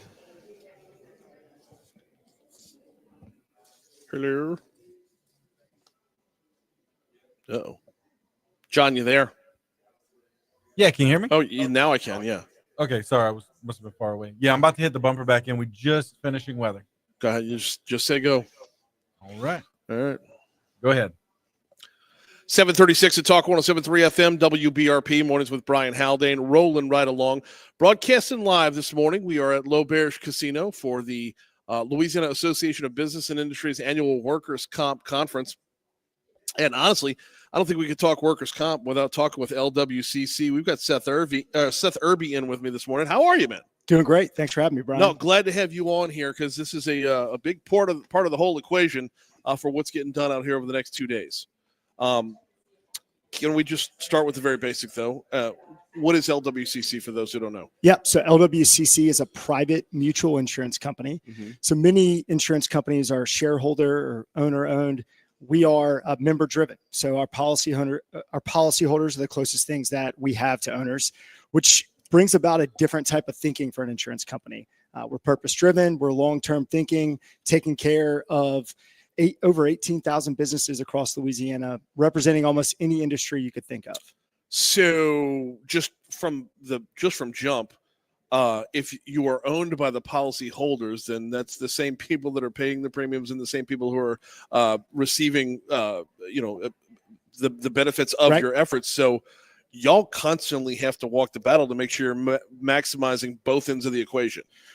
Right. I think it's a pretty easy line to walk because everybody has the same goal, which is, first and foremost, prevent injuries from happening. Right. Second, when injuries do occur, take care of those injured workers, return them to work or return them to a meaningful life. And then, of course, the business owners that are policyholders, they want to receive a financial return, which is something that makes us pretty unique. We've got a dividend program. Mm-hmm. So every year we give back profits that we earn straight back to those 18,000 Louisiana businesses. So we've given back $1.5 billion over the last 15 years, which has been a huge economic driver for our state. Seriously, that's no drop in the bucket. 1.5 billion. I mean, when you said dividend, I'm thinking a dollar here, a dollar there, but that's a significant number. I do want to get to a little bit of y'all's history, where you've been, Right. where you are, where you're going. But you mentioned prevention. Mhm. How do y'all play a role on that end? I think we've got one of the leading safety services teams in the industry. And so we've got a team of specialists that go out. They are trained by industry. So, I mean, you have exposures no matter what you do. You could be a chef cooking hash browns or a construction worker on top of a roof. They know those industries. They go out and they see what the risk could be. And they work with those business owners and those frontline field workers to do whatever they can to mitigate those accidents from happening. We take a data-driven approach. We can look, the benefit of having over 18,000 businesses across Louisiana is that we can look into the data and see where it is likely that a business, given their industries and exposures, would have claims. And so our safety team can take that data-driven approach, show them the exposures, connect them with resources to help out. How cool is that? You're not talking about like working in an office here. That's getting out and about and learning what everybody does, like learning what their purpose is, what their mission is in life, and how to get them there. Oh, no doubt. They are in the field every day. Just last week we were doing a big video shoot at the Audubon Nature Institute. They're working with zookeepers to figure out how to keep them safe. And then they jumped over to St. Tammany to the fire station, and they're working with frontline firefighters that are keeping people safe. So it's an incredibly cool job, an incredibly meaningful job. But our end game is for people to return to their families at the end of the day. We don't want to have to pay claims. We want to keep people safe. So first and foremost, I think that's what sets us apart, is that investment in safety. I don't want the idea. As soon as you put it in my head about workplace accident prevention for a zookeeper, that's a whole other world right there. You're talking. No doubt. Should not get attacked by an animal. Well, exactly. And then they got a Komodo dragon over there. So we got Seth Irby with us from LWCC. All right, let's talk about how this idea came to be, because what you just spelled out right there in today's world feels like it's pretty, of course this is what they do. But to get this thing started, how did y'all start? Who got on this path? I think LWCC is great Louisiana success story, and I can brag about it because I wasn't there for the beginning of it. But Mike Foster, before he was the 53rd governor of Louisiana, he was a business owner in Franklin, Louisiana. Mm-hmm. And the insurance crisis that we've been facing with property, that we've been facing with commercial auto in the late 80s, that's what was happening with workers' comp. There was an affordability crisis and availability crisis. Businesses had to have workers' comp, and yet they couldn't find it at an affordable rate. Mike Foster was hounding his state senator to do something about it, and the man stopped answering his phone calls. So he said, I'm going to run for state senate and beat him. And he did. And the first piece of legislation that he crafted was to form LWCC. But he did so very uniquely. He set it up as a private company, never receiving a single tax dollar. And he also set it up as that mutual insurance company that we talked about. And so that it would be policyholder driven with long-term thinking. And so what started as an experiment, we took on 30,000 businesses from day one because all these businesses in Louisiana needed workers' comp insurance. We've now lowered rates by over 60%. We brought back competition. It's one of the most competitive. It is the most competitive insurance market in the state. And just a few weeks ago, for the 20th time, we received the Awards 50 awards. Out of 3,000 insurance companies, LWCC is recognized in the top 50, wow, which is a fantastic accomplishment for the state of Louisiana. We got Seth Irby with us from LWCC, talking a little bit about their background, what they've done in the past, and moving on to what they're doing right now.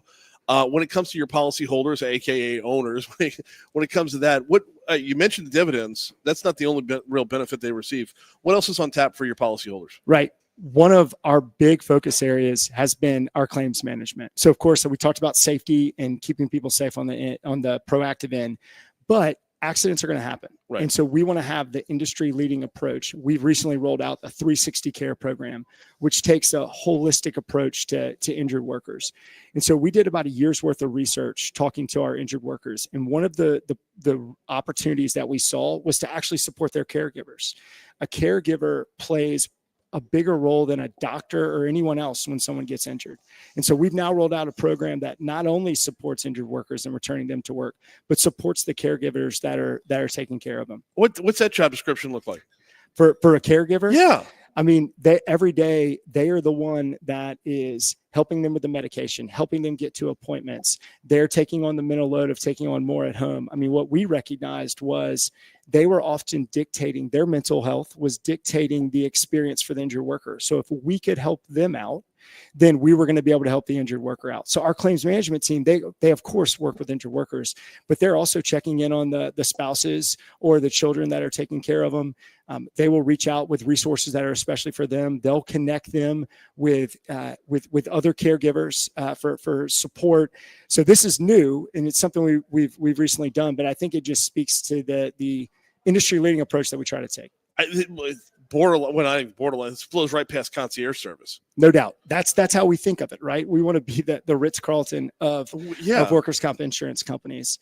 Because look, sometimes, there are people that are going to be able to return to work in a week. Yeah. But sometimes they aren't returning to work. And so our goal is to return them to a meaningful life, whatever that means for them. And this gets us right back around. This has been an ongoing topic throughout the morning. And it's kind of an underlying theme here.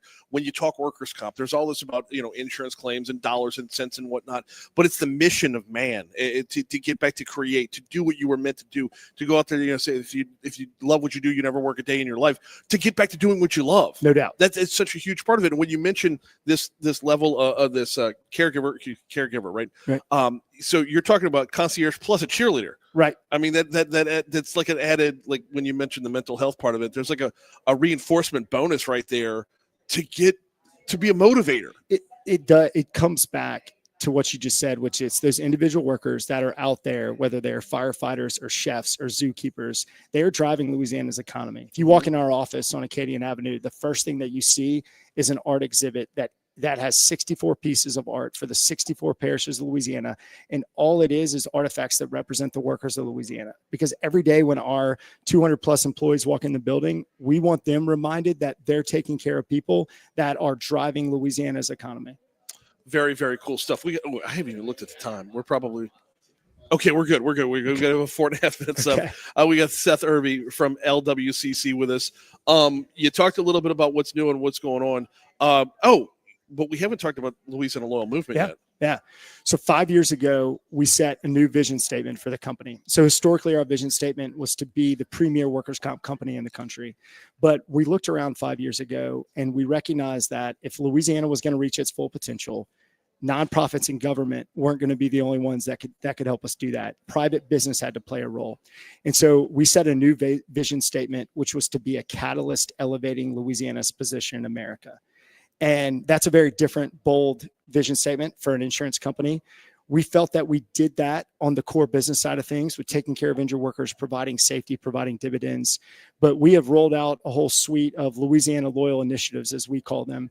That's everything from a private foundation that's dedicated to economic prosperity to the Louisiana Loyal Story Series, where we find some of the unsung heroes or great stories in Louisiana. Because what we've recognized is too often in Louisiana, we focused on what's wrong with the state, and yet we have some incredible stories to tell. And so we believe, given our unique position with 18,000 businesses across the state, we can tell some of those stories. And so we try to become one of Louisiana's great storytellers. So one of my favorite things about the Louisiana Loyal thing is, okay, if you, like, as a parent, Yep. if you tell your kid what not to do, they don't know what to do. But if you tell them what to do, they know how to accomplish that goal. The Louisiana Loyal Series, the stories that y'all have featured through that, it's a goal. It's here's how you can be awesome in whatever field it is. And y'all cover all kinds of fields, from nonprofits to homegrown businesses to you name it, like to Marucci was in there somewhere. Yep, Marucci, yep. And of course, that's gonna be the first one I remember. But like the stories that y'all covered, it's eye opening as a Louisianan to say this is where we can be, this is where we should be. I want to start heading in that direction. People learn best by telling and hearing stories. Yes. They want 92% of consumers want ads to feel like stories. Yeah. And so we believe that if we can go out and tell Louisiana's best stories, then people just like you are going to be retelling those, and we can shift the narrative in Louisiana. We've got just 2 minutes left. What's the future look like? Future, continue to focus on safety and taking care of people on the front end of accidents to ensure they don't happen. Continuing with the 360 care program, which I think is a tremendous opportunity to lead the whole industry, and continuing with the Louisiana Loyal movement. As I mentioned, we've done a number of different things to help elevate and celebrate the state, but there's more to come on that front, especially with our private foundation, Economic Prosperity. I think one more of note, just in the past year, we've acquired a company in North Carolina, another workers' comp insurance company. It's an investment for us. So we believe that dividend program, it's going to help drive that for our policyholders. But too often you read the news and you hear about companies in Louisiana getting acquired. This was a great story of a company in Louisiana making a national acquisition. So our goal is to continue to be that catalyst for economic growth. We got about a minute left, and I don't know if you want to brag on yourself, but I'm going to brag on you real quick. So I work at Guarantee Media. Yep. We were recently named as one of the best places to work. Couldn't help but see y'all's name on that list too. We were extremely proud of that. You know, we always say that the employee experience drives the customer experience. And we have got an office full of purpose-driven, principles-led people.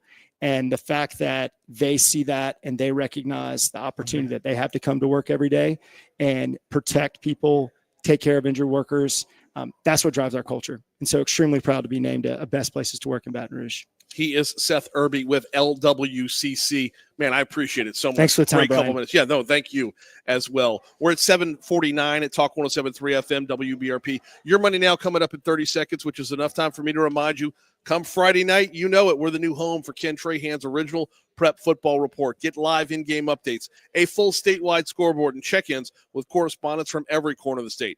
Friday nights this fall from 6 p.m. to 11 p.m. It's Ken Trahan's original Prep Football Report, presented locally by Dr. Pepper and the Harold Perkins Jr. Tuition Program right here on Talk 107.3 FM. All right, we're going to take a break from our real quick. When we come back from that break, stepping away from guests to cover a little bit of news. Hour 3 is just 10 minutes away. Clear.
All right. Hey, JP.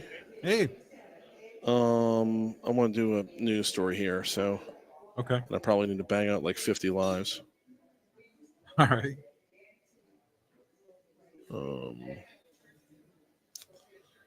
Is there any cuts you want? Yep.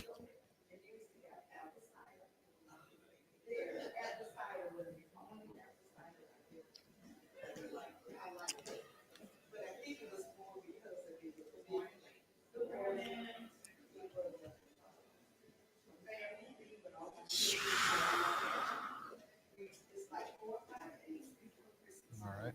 10, 11, and 12, please.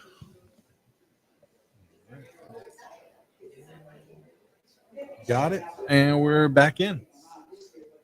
Let's go. Shoot.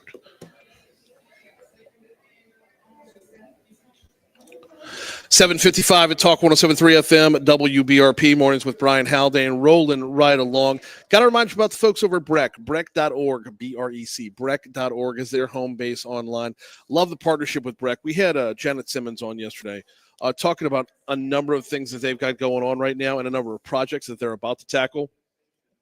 I can't share all of them with you just yet, but I took home a big old package of papers yesterday to start breaking down.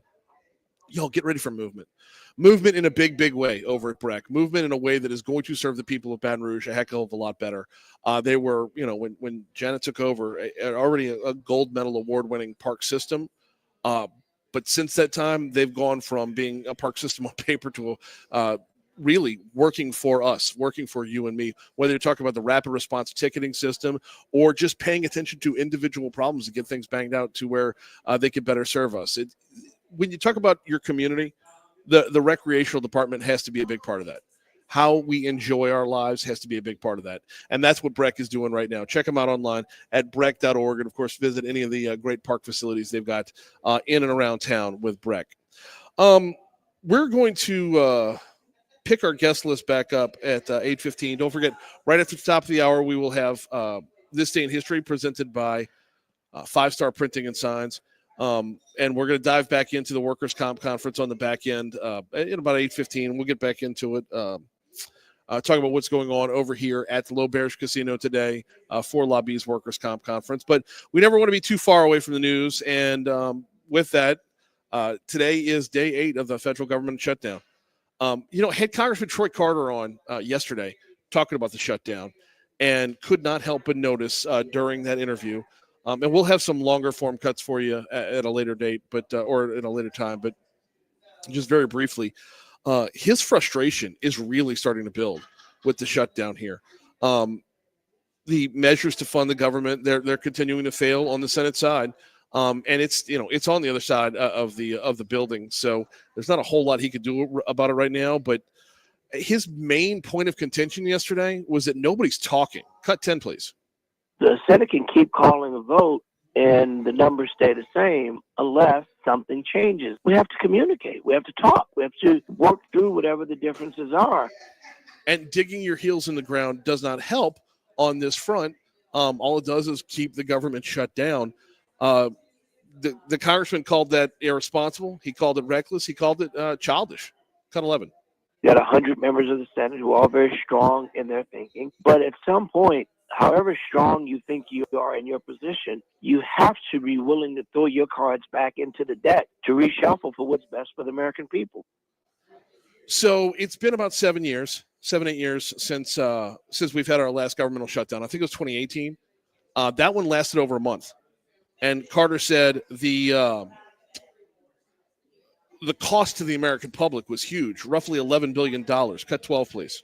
No shutdown in American history has ever been productive. Why do we think that this one is going to be different?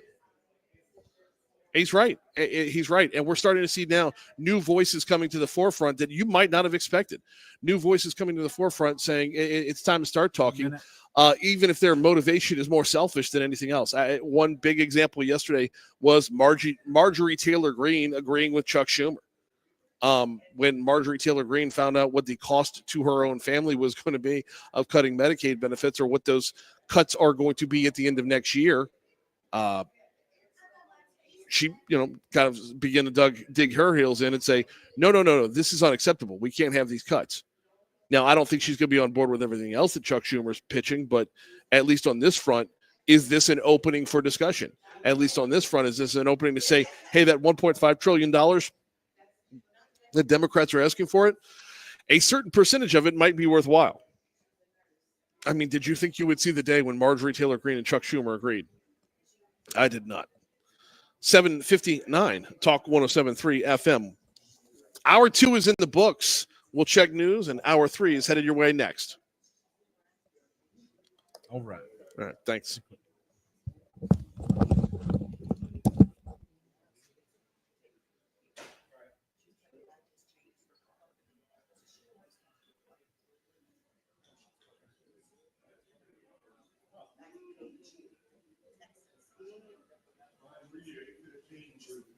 Awesome. Yeah, one more second for y'all. I'm in news right now, but if you wouldn't mind, where do you want the conversation to set? Here we go, Joe. Corey and Michael. Just generally, what would y'all like? Where would y'all like to start the conversation? We want to talk first about the legislative process. Basically, trial lawyers, the doctors' lobby, We both told and adjudicated at the same time. Grassroots organizations to start coming to the Capitol. They want you to work. Hey. And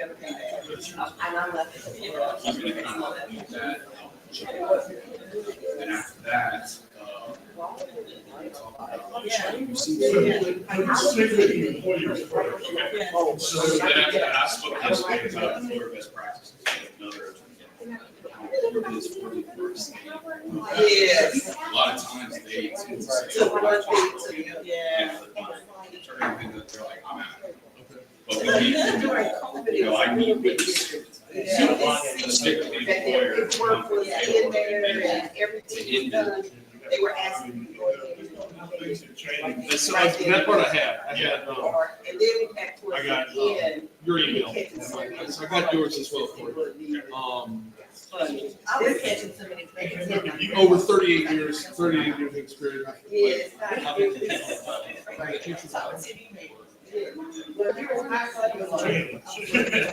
The answer is and then if you have some other stuff that you want to ask, I really don't. My favorite thing about this is I let the conversation go with you. Y'all are the ones who are in the trenches every day, so you know your business. the great flood happened in 2016. He was saying that he lost all of his paperwork because last year, which is 2019, Understood. was the big flood. And in reality, we've seen, especially with COVID, I got you.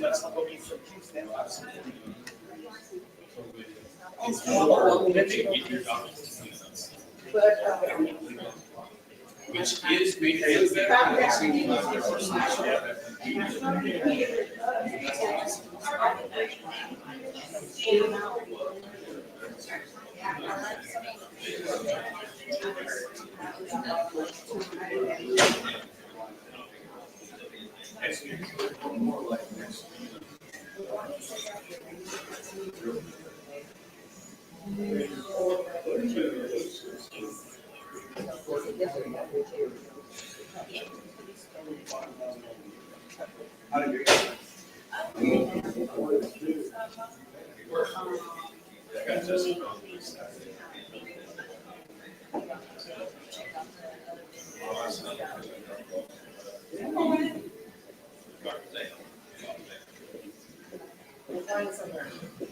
yeah. Either there or somewhere else. I told him I was trying to see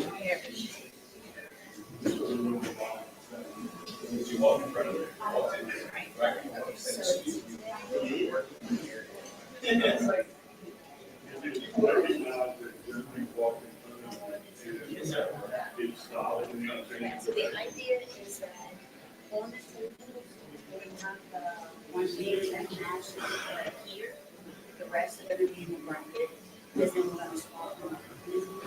But, if someone comes, right, is for your use, then you click on it, you don't do this. I can't even put it in. So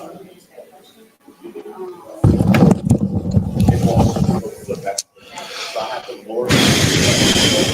Yeah, I think internally.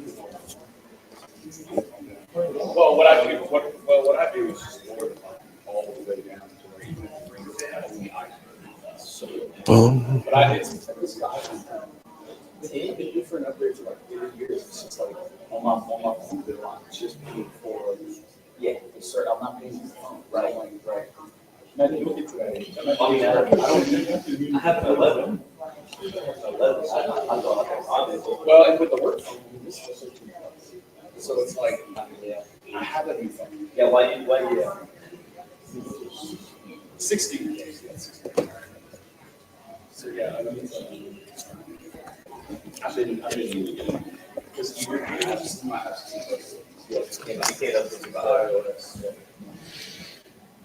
That phone probably couldn't I had to actually get that when I went on my call. I picked up that on my work phone. So I couldn't download. How we looking, JP? Just finished weather. Okay. About to hit the opener for hour.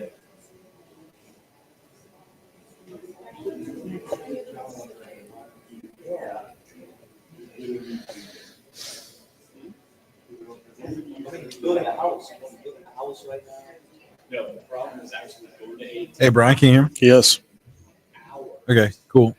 Condon came in, talked about he brought up the 1988 earthquake game at LSU. Yeah. You familiar with that? That was today. That was today? Yep, 1988. All right.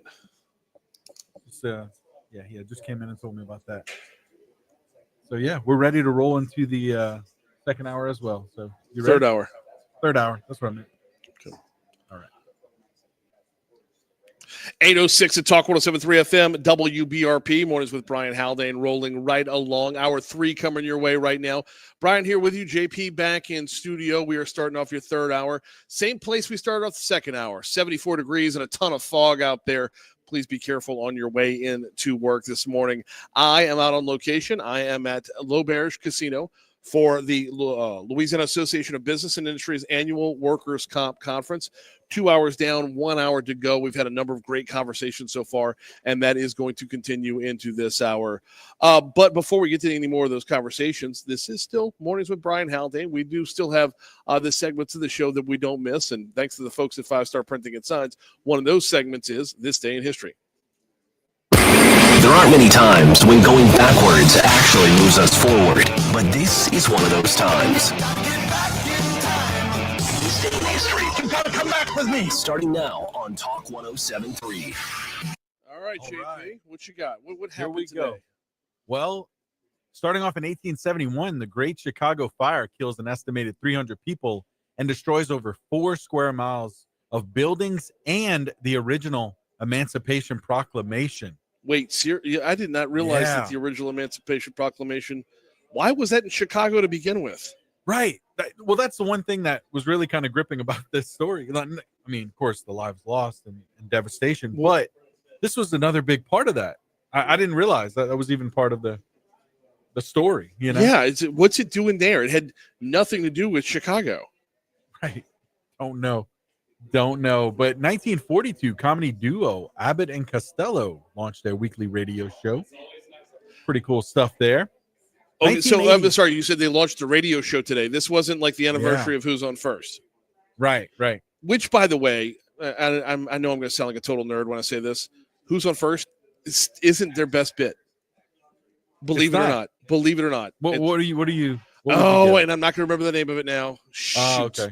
But that is a classic one, though. Oh, no, it is. It's one of the all-time so greatest classic bits in comedy. Oh, it is what comedy has been for, God knows how long, almost 100 years now. But I got to remember it. I had a number of their albums, which can't tell you. You had the album. Oh, yeah. Okay. Oh, yeah. And I can't tell you the last time I listened to them. And I'm trying for the life of me to I'm not going to remember it.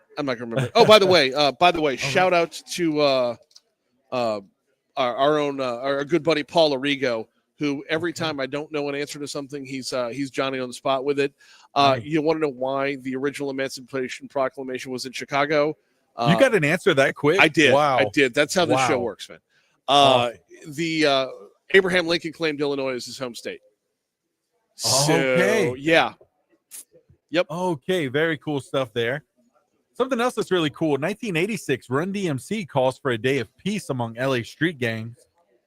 That's what we need right now, Brian. We need Run DMC to come in. We need a lot more. We need a lot more Run DMC, to be sure. Yes, absolutely. Absolutely. We don't have all of them with us anymore, but nope. Nonetheless, hey, Daryl's been on the show before. Oh, that's awesome. I was about to say we still got Daryl and Rev Run, man. We should be good. Daryl's been on the show before because he wrote a children's book. Oh, and you get the email saying we got this guy Daryl McDaniel trying to promote a children's book, and I'm like, the hell do I want to talk about a children's book for? And then I'm like, wait a minute, Daryl McDaniel, as in Daryl McDaniel, really? Let's go. That's so good. Yeah. Oh man, that following year, in 1987, the 3 members of ZZ Top made advance bookings for seats on the first passenger flight to the moon. That's so wild. And then that following year, 1988, Pink Floyd's 1973 album, The Dark Side of the Moon, finally left Billboard's Hot 200 album chart after a record-breaking 741 weeks. 741 weeks on the charts. Wow. Insane. Bite on that, Taylor Swift. Wow. Telling you. Yeah. Let's see. And you know what? Keep winning with music. I got one more here. 2015, Once Upon a Time in Shaolin, hip-hop album by Wu-Tang is released as the most expensive piece of music with just one physical 2 CD copy auctioned for $2 million. Really? Yeah. Okay. And the guy who bought it, he can't release any of the music. He can't, put it out there. It's kind of a disclaimer as well. So we'll never hear that album. We may never. Wait, so there's like none of the great Wu-Tang cuts that we know are on that. No, it's apparently a specific album for a specific time, and we're not allowed to hear it. I have never wanted something so much in my life. Like I like whenever you hear about somebody paying, like stupid rich people paying exorbitant amounts of money for memorabilia, that's not me. I'm not going to pay for like Jim McMahon's Super Bowl headband or anything like that. Right. But you give me unproduced Wu-Tang, and I'm there. Yeah, absolutely. Absolutely. Anything else on this day? Yeah. How about this day in 2004? Listen up, Cleo Fields. This day in 2004, Martha Stewart reported to federal prison in West Virginia to begin her 5-month sentence for insider trading. She did. Yes, she did. Yep. Oh, man. Anything else? Nope. All right, let's see. Oh, yeah, no, hang on. Shout out Yeah, Richard yeah. Condon. On this Yeah. day in 1988 was the earthquake game when the That's right. capacity of Tiger Stadium was 3 million people because you're never going to find anybody who wasn't there. That's right. Oh, man. Moving on to birthdays? Sure. Paul Hogan, Crocodile Dundee himself. All right. Actress Sigourney Weaver as well. Matt Damon today. Okay. R.L. Stein as well. Yeah. And Chevy Chase. Okay. Wow. All right. Got a couple more for you. Dennis Kucinich. He was popular in politics for like a hot minute. Jesse Jackson is Jesse Jackson's birthday today. In the sports world, former New Orleans Hornets head coach Monty Williams, born on this day in 1971, and from NASCAR, won Bubba Wallace. All right. Yeah. It's good stuff, man. As far as deaths go, John Hancock today. Okay. Ex-President Franklin Pierce. Okay. Franklin Pierce. And let's see. I thought I had Chef Paul. Louisiana's own Chef Paul. Remember Paul him? Prudhomme? Yes. Paul Prudhomme died today? Yes, 2015. Oh, wow. Okay. Yep. All right. I have no more to add on to that. Okay. Let's see. You know what? National Stop Bullying Day. You want to roll with that? Sure. We can roll with All that. right. National Stop Bullying Day. What about Newspaper Carrier Day? Nope. No, Right. like that's. I don't want to say that's irrelevant, but it's borderline irrelevant, right? Yeah. I mean, it's. Are we celebrating like the old Newsies? Right. Is that where that's at? Yeah.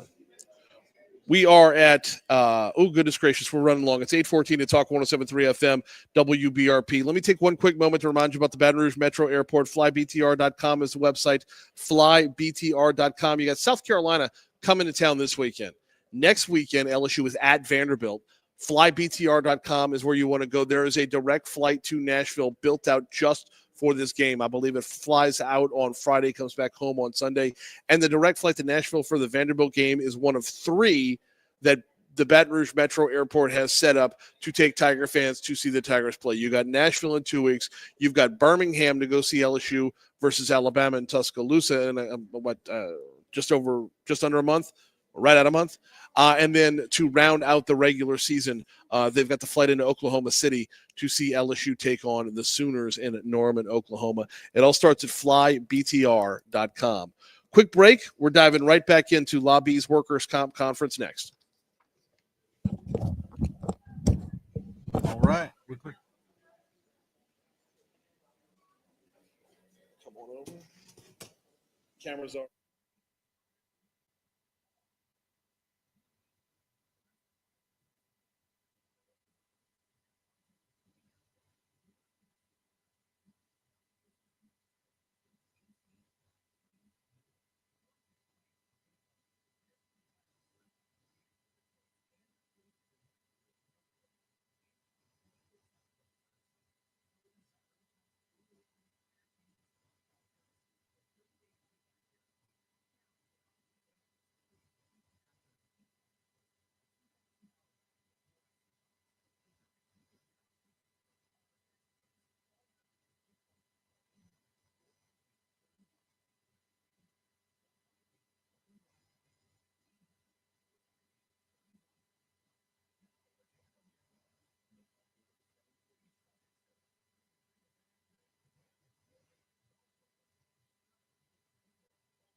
Hey, Brian, ready? Wait, say again? Hey, you ready? There you are. Yes, I am. Okay. All right, let's go. 817 at Talk 107.3 FM, WBRP, mornings with Brian Haldane, rolling right along. We are continuing our coverage of the LABI Workers' Comp Conference and diving right back in. Right now, we've got Corey Moe and Michael Parker on with us. Gentlemen, welcome aboard. How are you this morning? Thank you. Doing good. Thanks for having us, Brian. Doing great. Glad to have you all on here.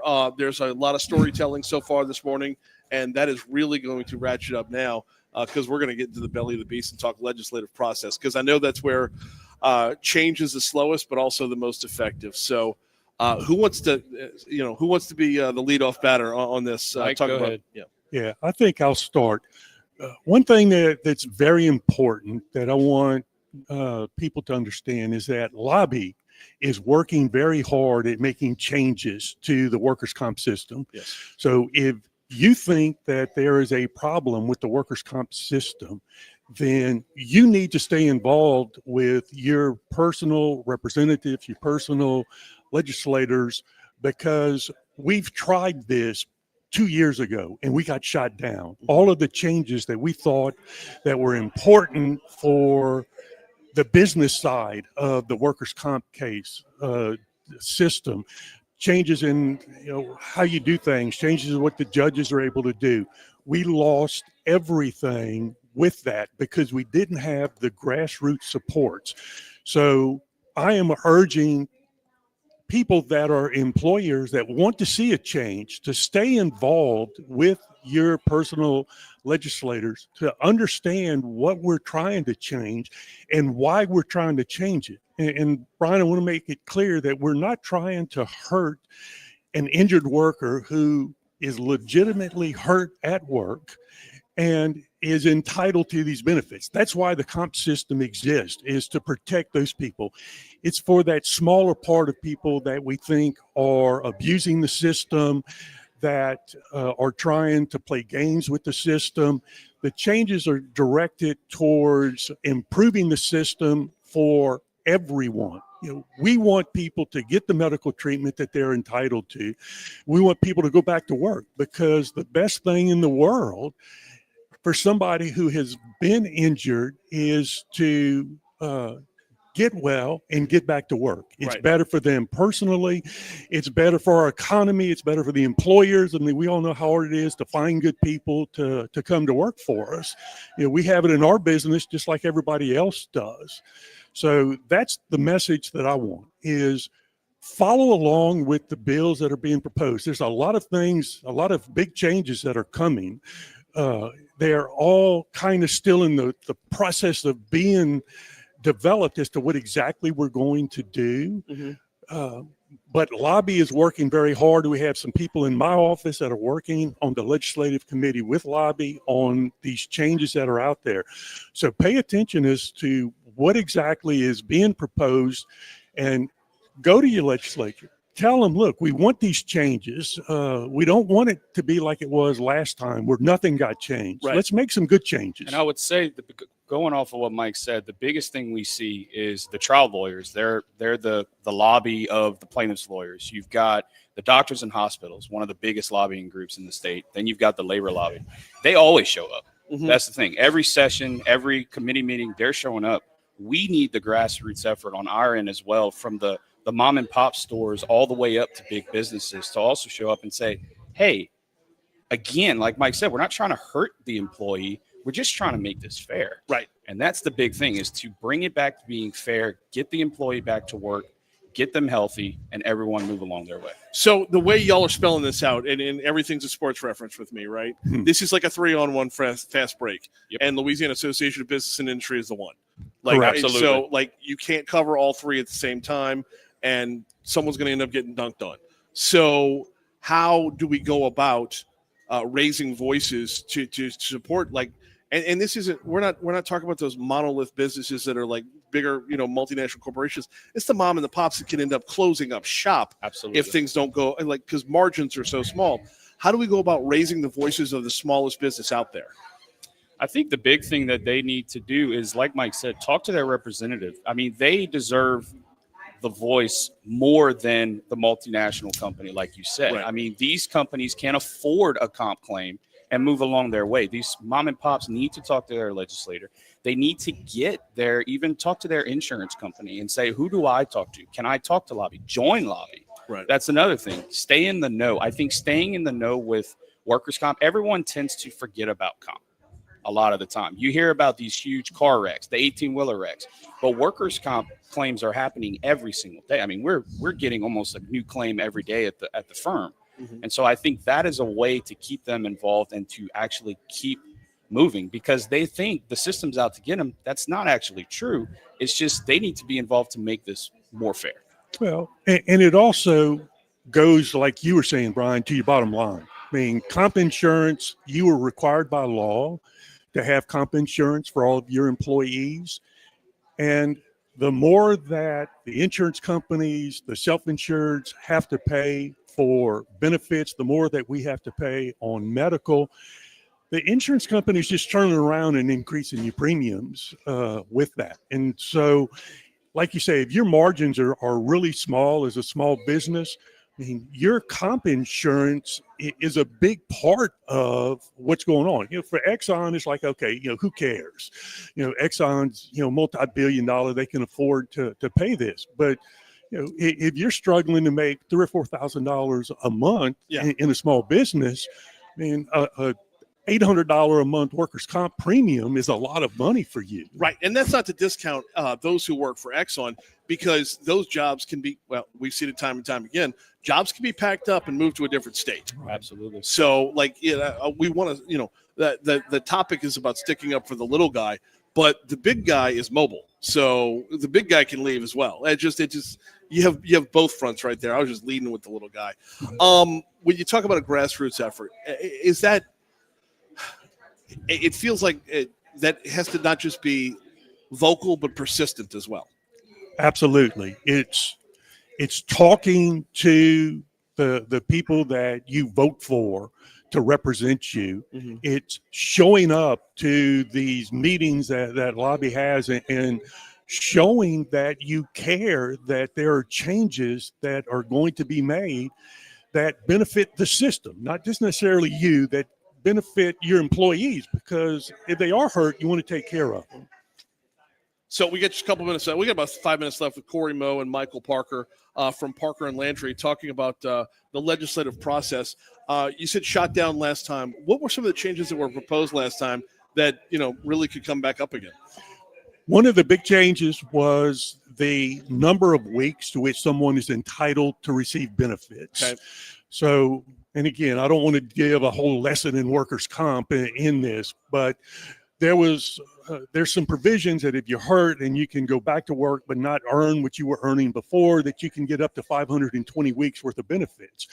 Well, when you start looking to resolve a case, to settle a case, then everybody on the plaintiff side is saying, all right, well, you have 520 weeks less what you've already paid.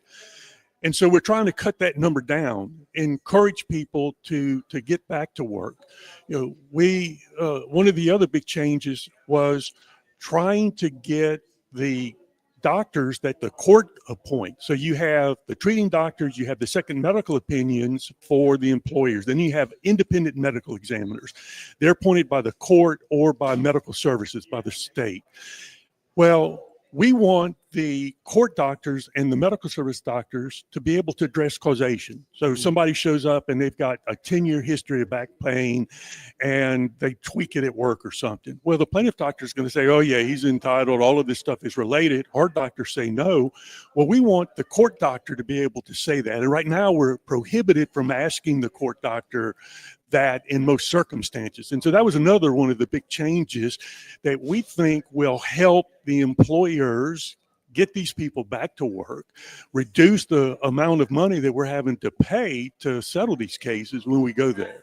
So that's a big change. I got to go back. You said 520 weeks? 520 weeks. That's 10 years. Yeah, they're doing, there's 52 weeks in a year. That's 10 years. 10 years possible. Yep.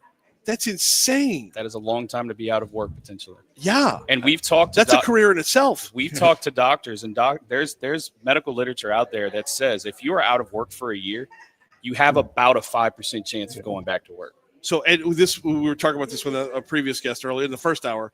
We had Jen O'Connell on talking about that, about how like the longer you're out, the more the likelihood of returning to work just completely diminishes until it falls apart. And again, like we said, this is not to mess with the employee. The whole comp system was made to take negligence out. You can't sue and tort, but your employer is going to pay for your medical benefits. They're going to pay while you're out and then get you back. The whole system was made to get you back to work. Right. And we've seen the system over the years deteriorate into its current model where it's at, where it's like you said, let's make a career out of comp. Let me just get paid for 10 years and not have to work. Well, and that brings us back around to, and then we talk about this when we talk about insurance all the time, is the whole jackpot justice mentality. It's not about, some of this is about, a lot of this is about changing laws, but a bigger part of it has to be about changing mentality, changing mindset. Correct. That's a different battle. How do you fight that battle?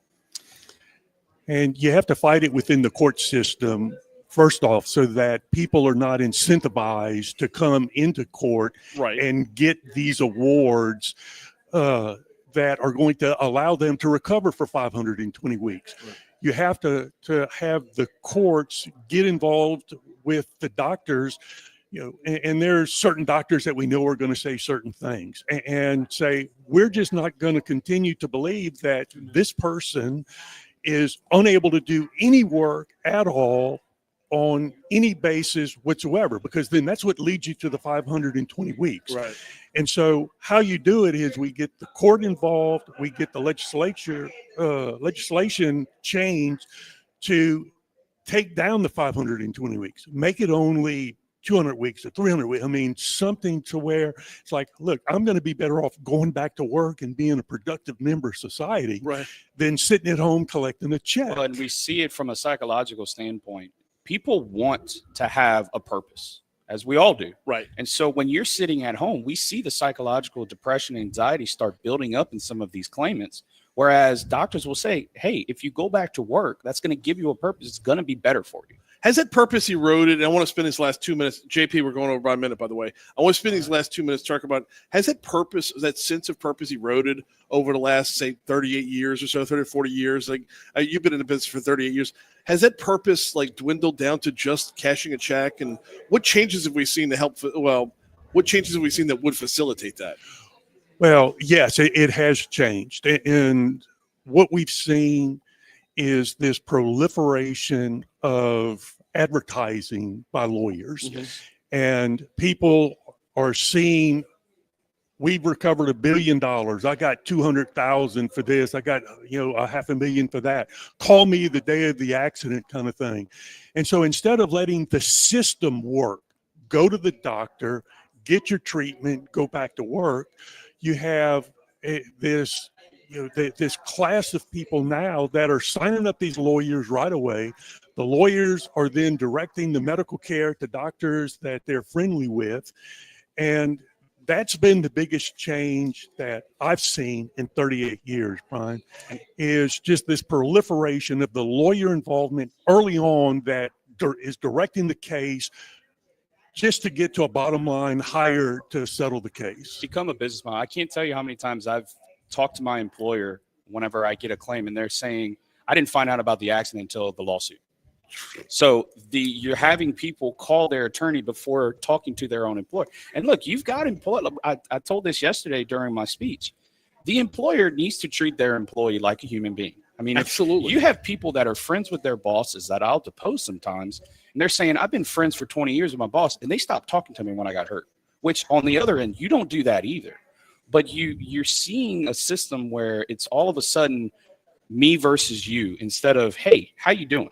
How's your knee? Or are you going to the doctor? How's the family? Let's get you back. Right. And so I think taking away the aggression that we've seen over the years, I've been doing it for 10, Mike for longer than me, but that has become the biggest issue that we've seen is it's me versus you, not, oh, my employee's hurt. Let me get him back to work. Let me get him some medical treatment, and we're good to go. Replacing the human element is the X factor, to be sure. Corey Moe, Michael Parker, thank you all for a couple minutes this morning. Greatly appreciate it. Absolutely. 8:31 at Talk 107.3 FM, WBRP. Running a little bit long here. We'll check local news, traffic, weather, and we will continue next. Clear. Thank you.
How we looking, JP? Oh, we're good. We're gonna be going into weather probably in the next 10 seconds. Okay. While I have a second, let me address Galen's comment on Facebook Live. I'm not talking about amounts. I'm not talking about what your take is on Medicaid or Medicare. What I'm talking about is all of a sudden it matters to her because it hits home. That was just it's an incredibly selfish response. It's like I'm very, very firmly in favor of this until it affects my life personally. That is not a public servant at that point. Just my takeaway. All right. Yeah, we're in weather right now. Okay.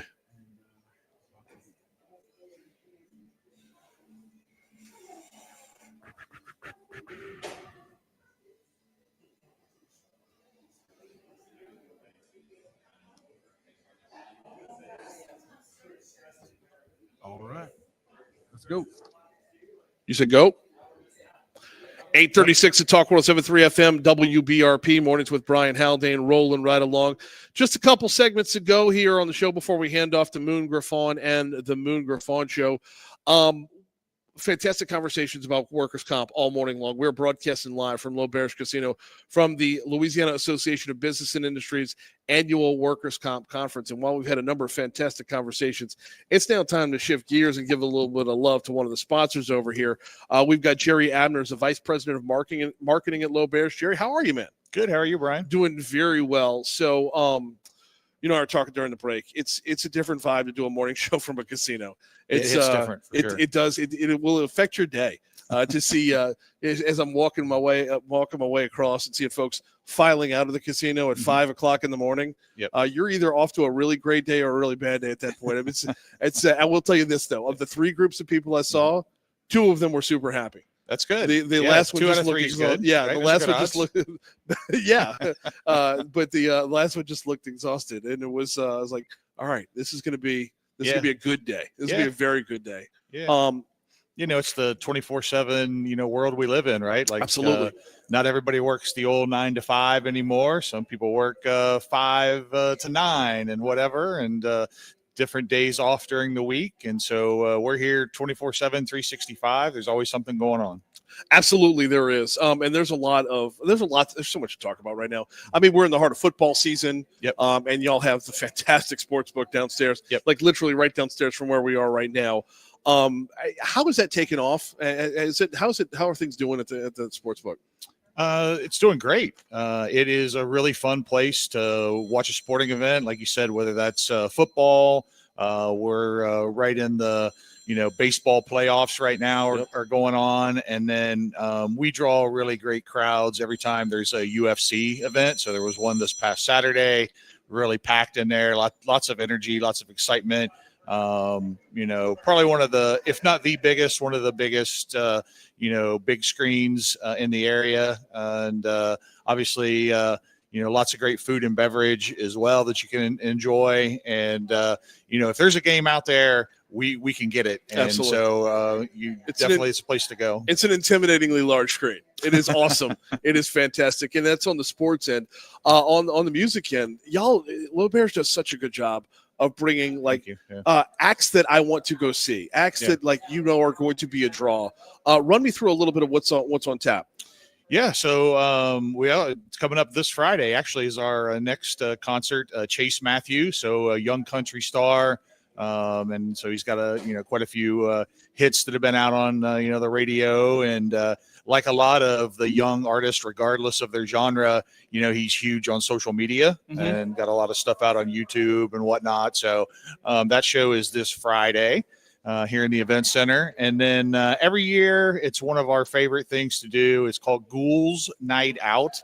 I did not mispronounce that. Ghouls Night Out. And so we try to get it as close to Halloween as possible, but not usually on the actual day, because we know a lot of things take precedent for folks on that actual day, right. Getting out and about. But Ghouls Night Out's coming up on the 24th of October. We have a really big costume contest. There's like $5,000 worth of prizes.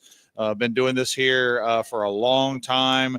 And so it's amazing these are not folks that are just running to your local store, grabbing a mask and coming out. Like we have folks that have been doing this, each year for a long time, and they'll spend from the time it's over till the following next year, coming up with themes for their concert, or for their costume, and it's a lot of fun. And then the Molly Ringwalds, very popular, 80s, 90s band. So if you're like me and you live that music and you remember it, 100%. They are. And speaking of intricate costumes, I mean, yes, when you see the Karate Kid, you see Freddie Mercury, and you like everybody who's and Adam Ant, Twisted Sister. I know I'm gonna miss one, but when you see those costumes on stage and they play the music as well as the originals, in fact, sometimes there are certain there are certain songs from the 80s that I just automatically associated with the Mollies more than the original artist. Yeah. It's amazing. They're such a fantastic show with the video board, the interaction, the changing of who's on lead. They're such a good time. I'm a huge advocate of the Molly Ringwalds.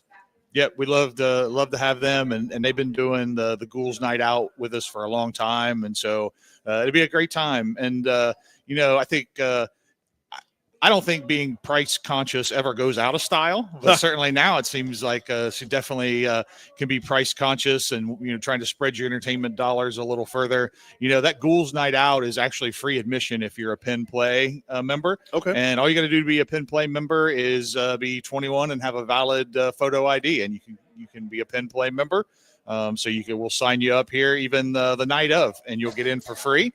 Otherwise, all of our tickets are available. You go to lbatonrouge.com. That's lbatonrouge.com. That's our website. You'll see all of the concerts, and they'll get you links to where you can get the tickets. And then coming up at the end of this month, we have it's called Osmosis. It's an Ozzy Osbourne tribute, and with Ozzy just recently passing away. Right. And so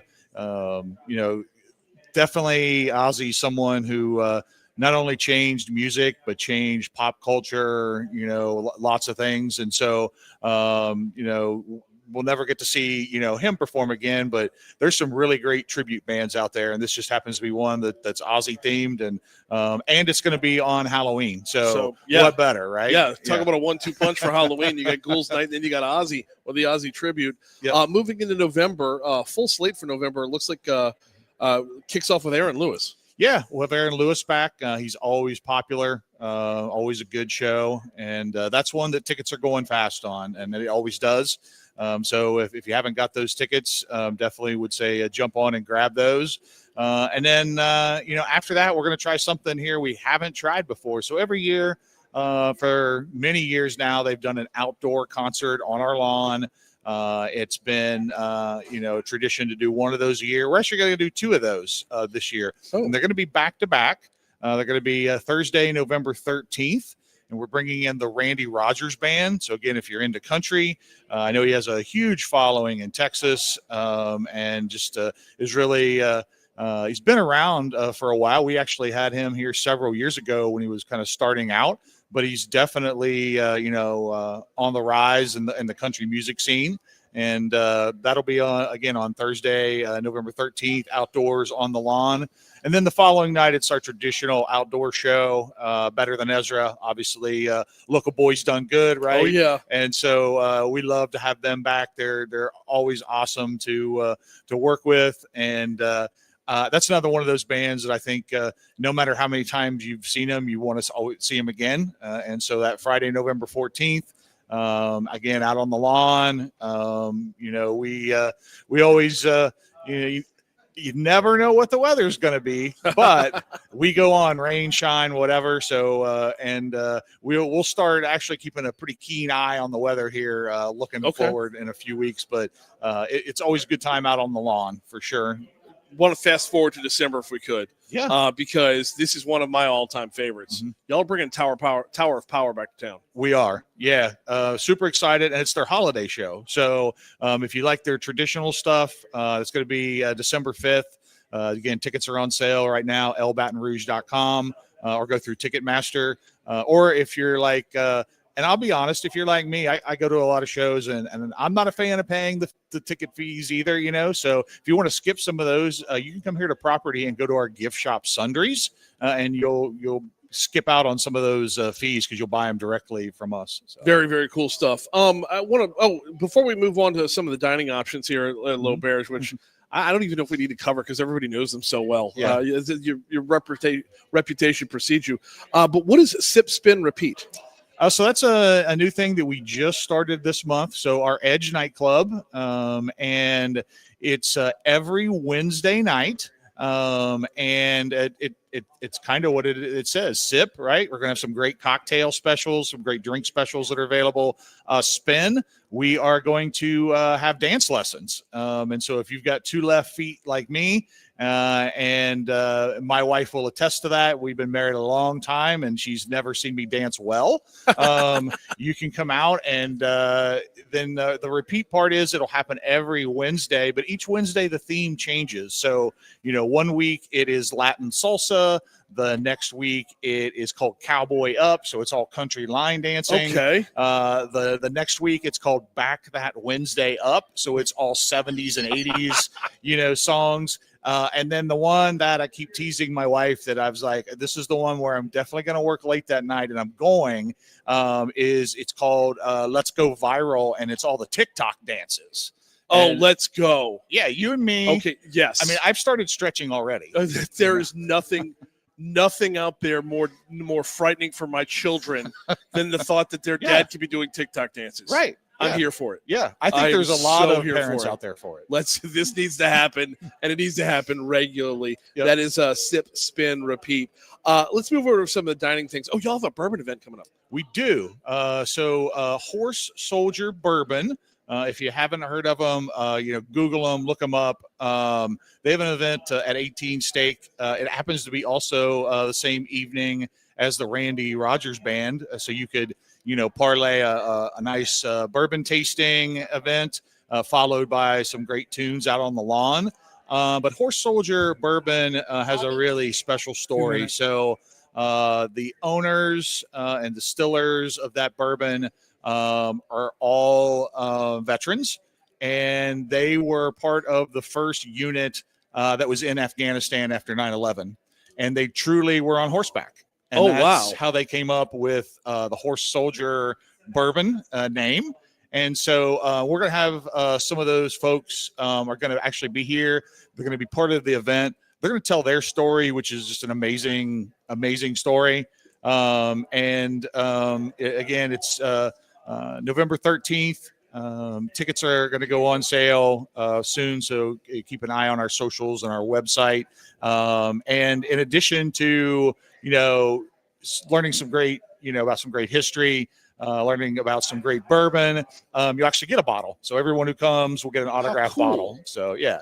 Oh, very cool stuff. Yep. That is awesome. I'd say bourbon is at such a fever pitch right now. Yep. And when there's a story behind it, and when the dudes have game, and what they make, I mean, that's the perfect storm right there. Yep. We got about 30 seconds left. Y'all run the Thanksgiving buffet out? Absolutely. Yep. Come out Thanksgiving Day. Buffet will be on. Go to lbatonrouge.com, click on dining. You'll see all of the restaurant hours and information. And then we'll also do, again, it's a tradition here, holiday brunch at 18 Steak. That'll be coming up December 14th. And again, lbatonrouge.com, or hit up our Facebook, Instagram, get all that info. Always a full slate over at Low Bears. Jerry Abner, thank you for a couple minutes. Yeah, thanks, Brian. We're coming up on 8:50 at Talk 107.3 FM. We're going to check your money now. We will take a quick break on the back end of that. We will come back and close it out next with the Outside In right here on Talk 107.3. You're clear. Cool.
All right, JP, how we doing?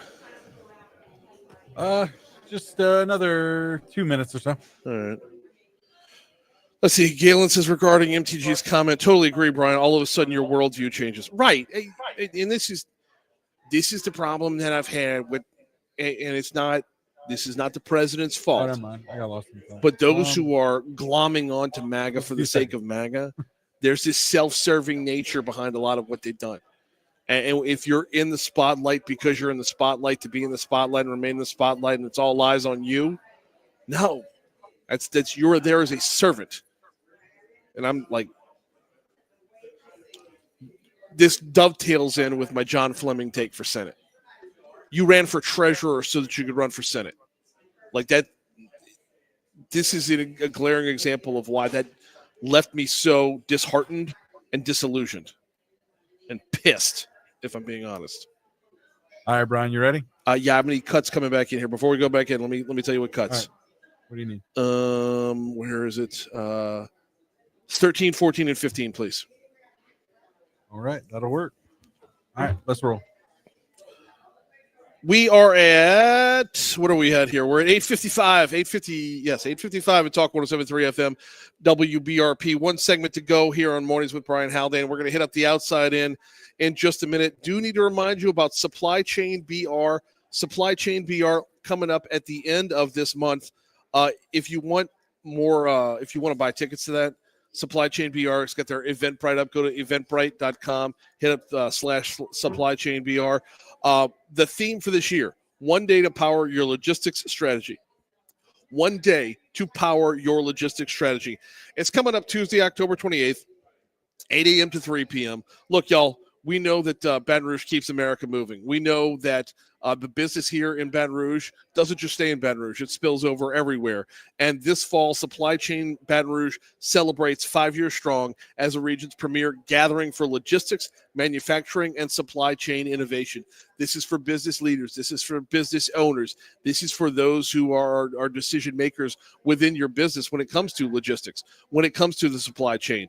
If you want more details, like I said, tickets are available. Search Supply Chain Baton Rouge on Eventbrite. It is going to be October 28th, 8 a.m. to 3 p.m. at the Crown Plaza Executive Center. That's, of course, over there on Constitution Avenue. Breakfast and lunch, by the way, are included in the price of the tickets, which once again, you get over at Eventbrite. Supply Chain Baton Rouge. All right, one segment left to go here. We need to step outside of East Baton Rouge Parish for the Outside In. Time to take a peek at what's going on outside of the capital city. Tell us more. What's going on? The Outside In on Talk 107.3. Wow, rough going for Cam Jordan over the weekend. Yes, he recovered a fumble as the Saints picked up their first win of the season versus the Giants. But when he got home, tough to find out is how his Metairie home had been broken into during the game. Jefferson Parish Sheriff Joe Lapinto says, and by the way, shout out to Louisiana Radio Network for the audio here. Joe Lapinto says deputies developed a vehicle of interest, a rental vehicle that was connected to the Atlanta area. Cut 13, please. Location here at a gas station, identified two of the individuals before they left. They drove that afternoon back to Atlanta, Georgia, and we were able to track them to the city of Conyers.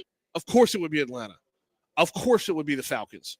Of course this would connect back to the Saints' biggest rival. Are you kidding me? The Sunday that the Saints go in, their first time being a favorite all season, first time getting a win all season, and a Falcon fan has to ruin. Now, I don't know for certain that these are Falcons fans, but don't let the license plate fool you, right?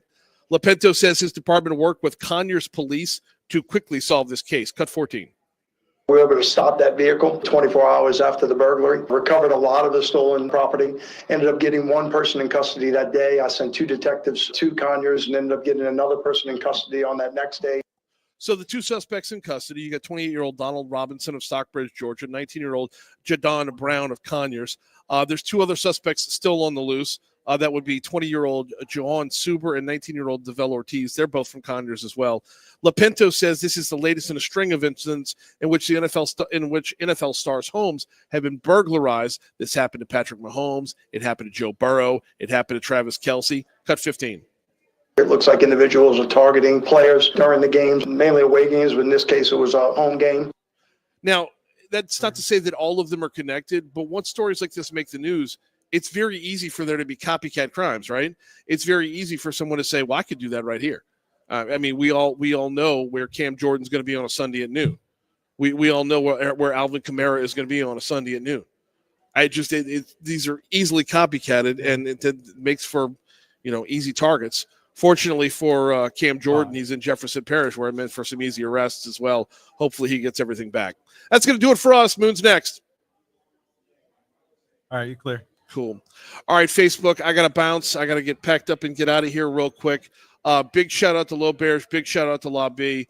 This was just, again, as phenomenal as last year, if not more so. I mean, if for no other reason than I took what I learned last year to ask some better questions this year.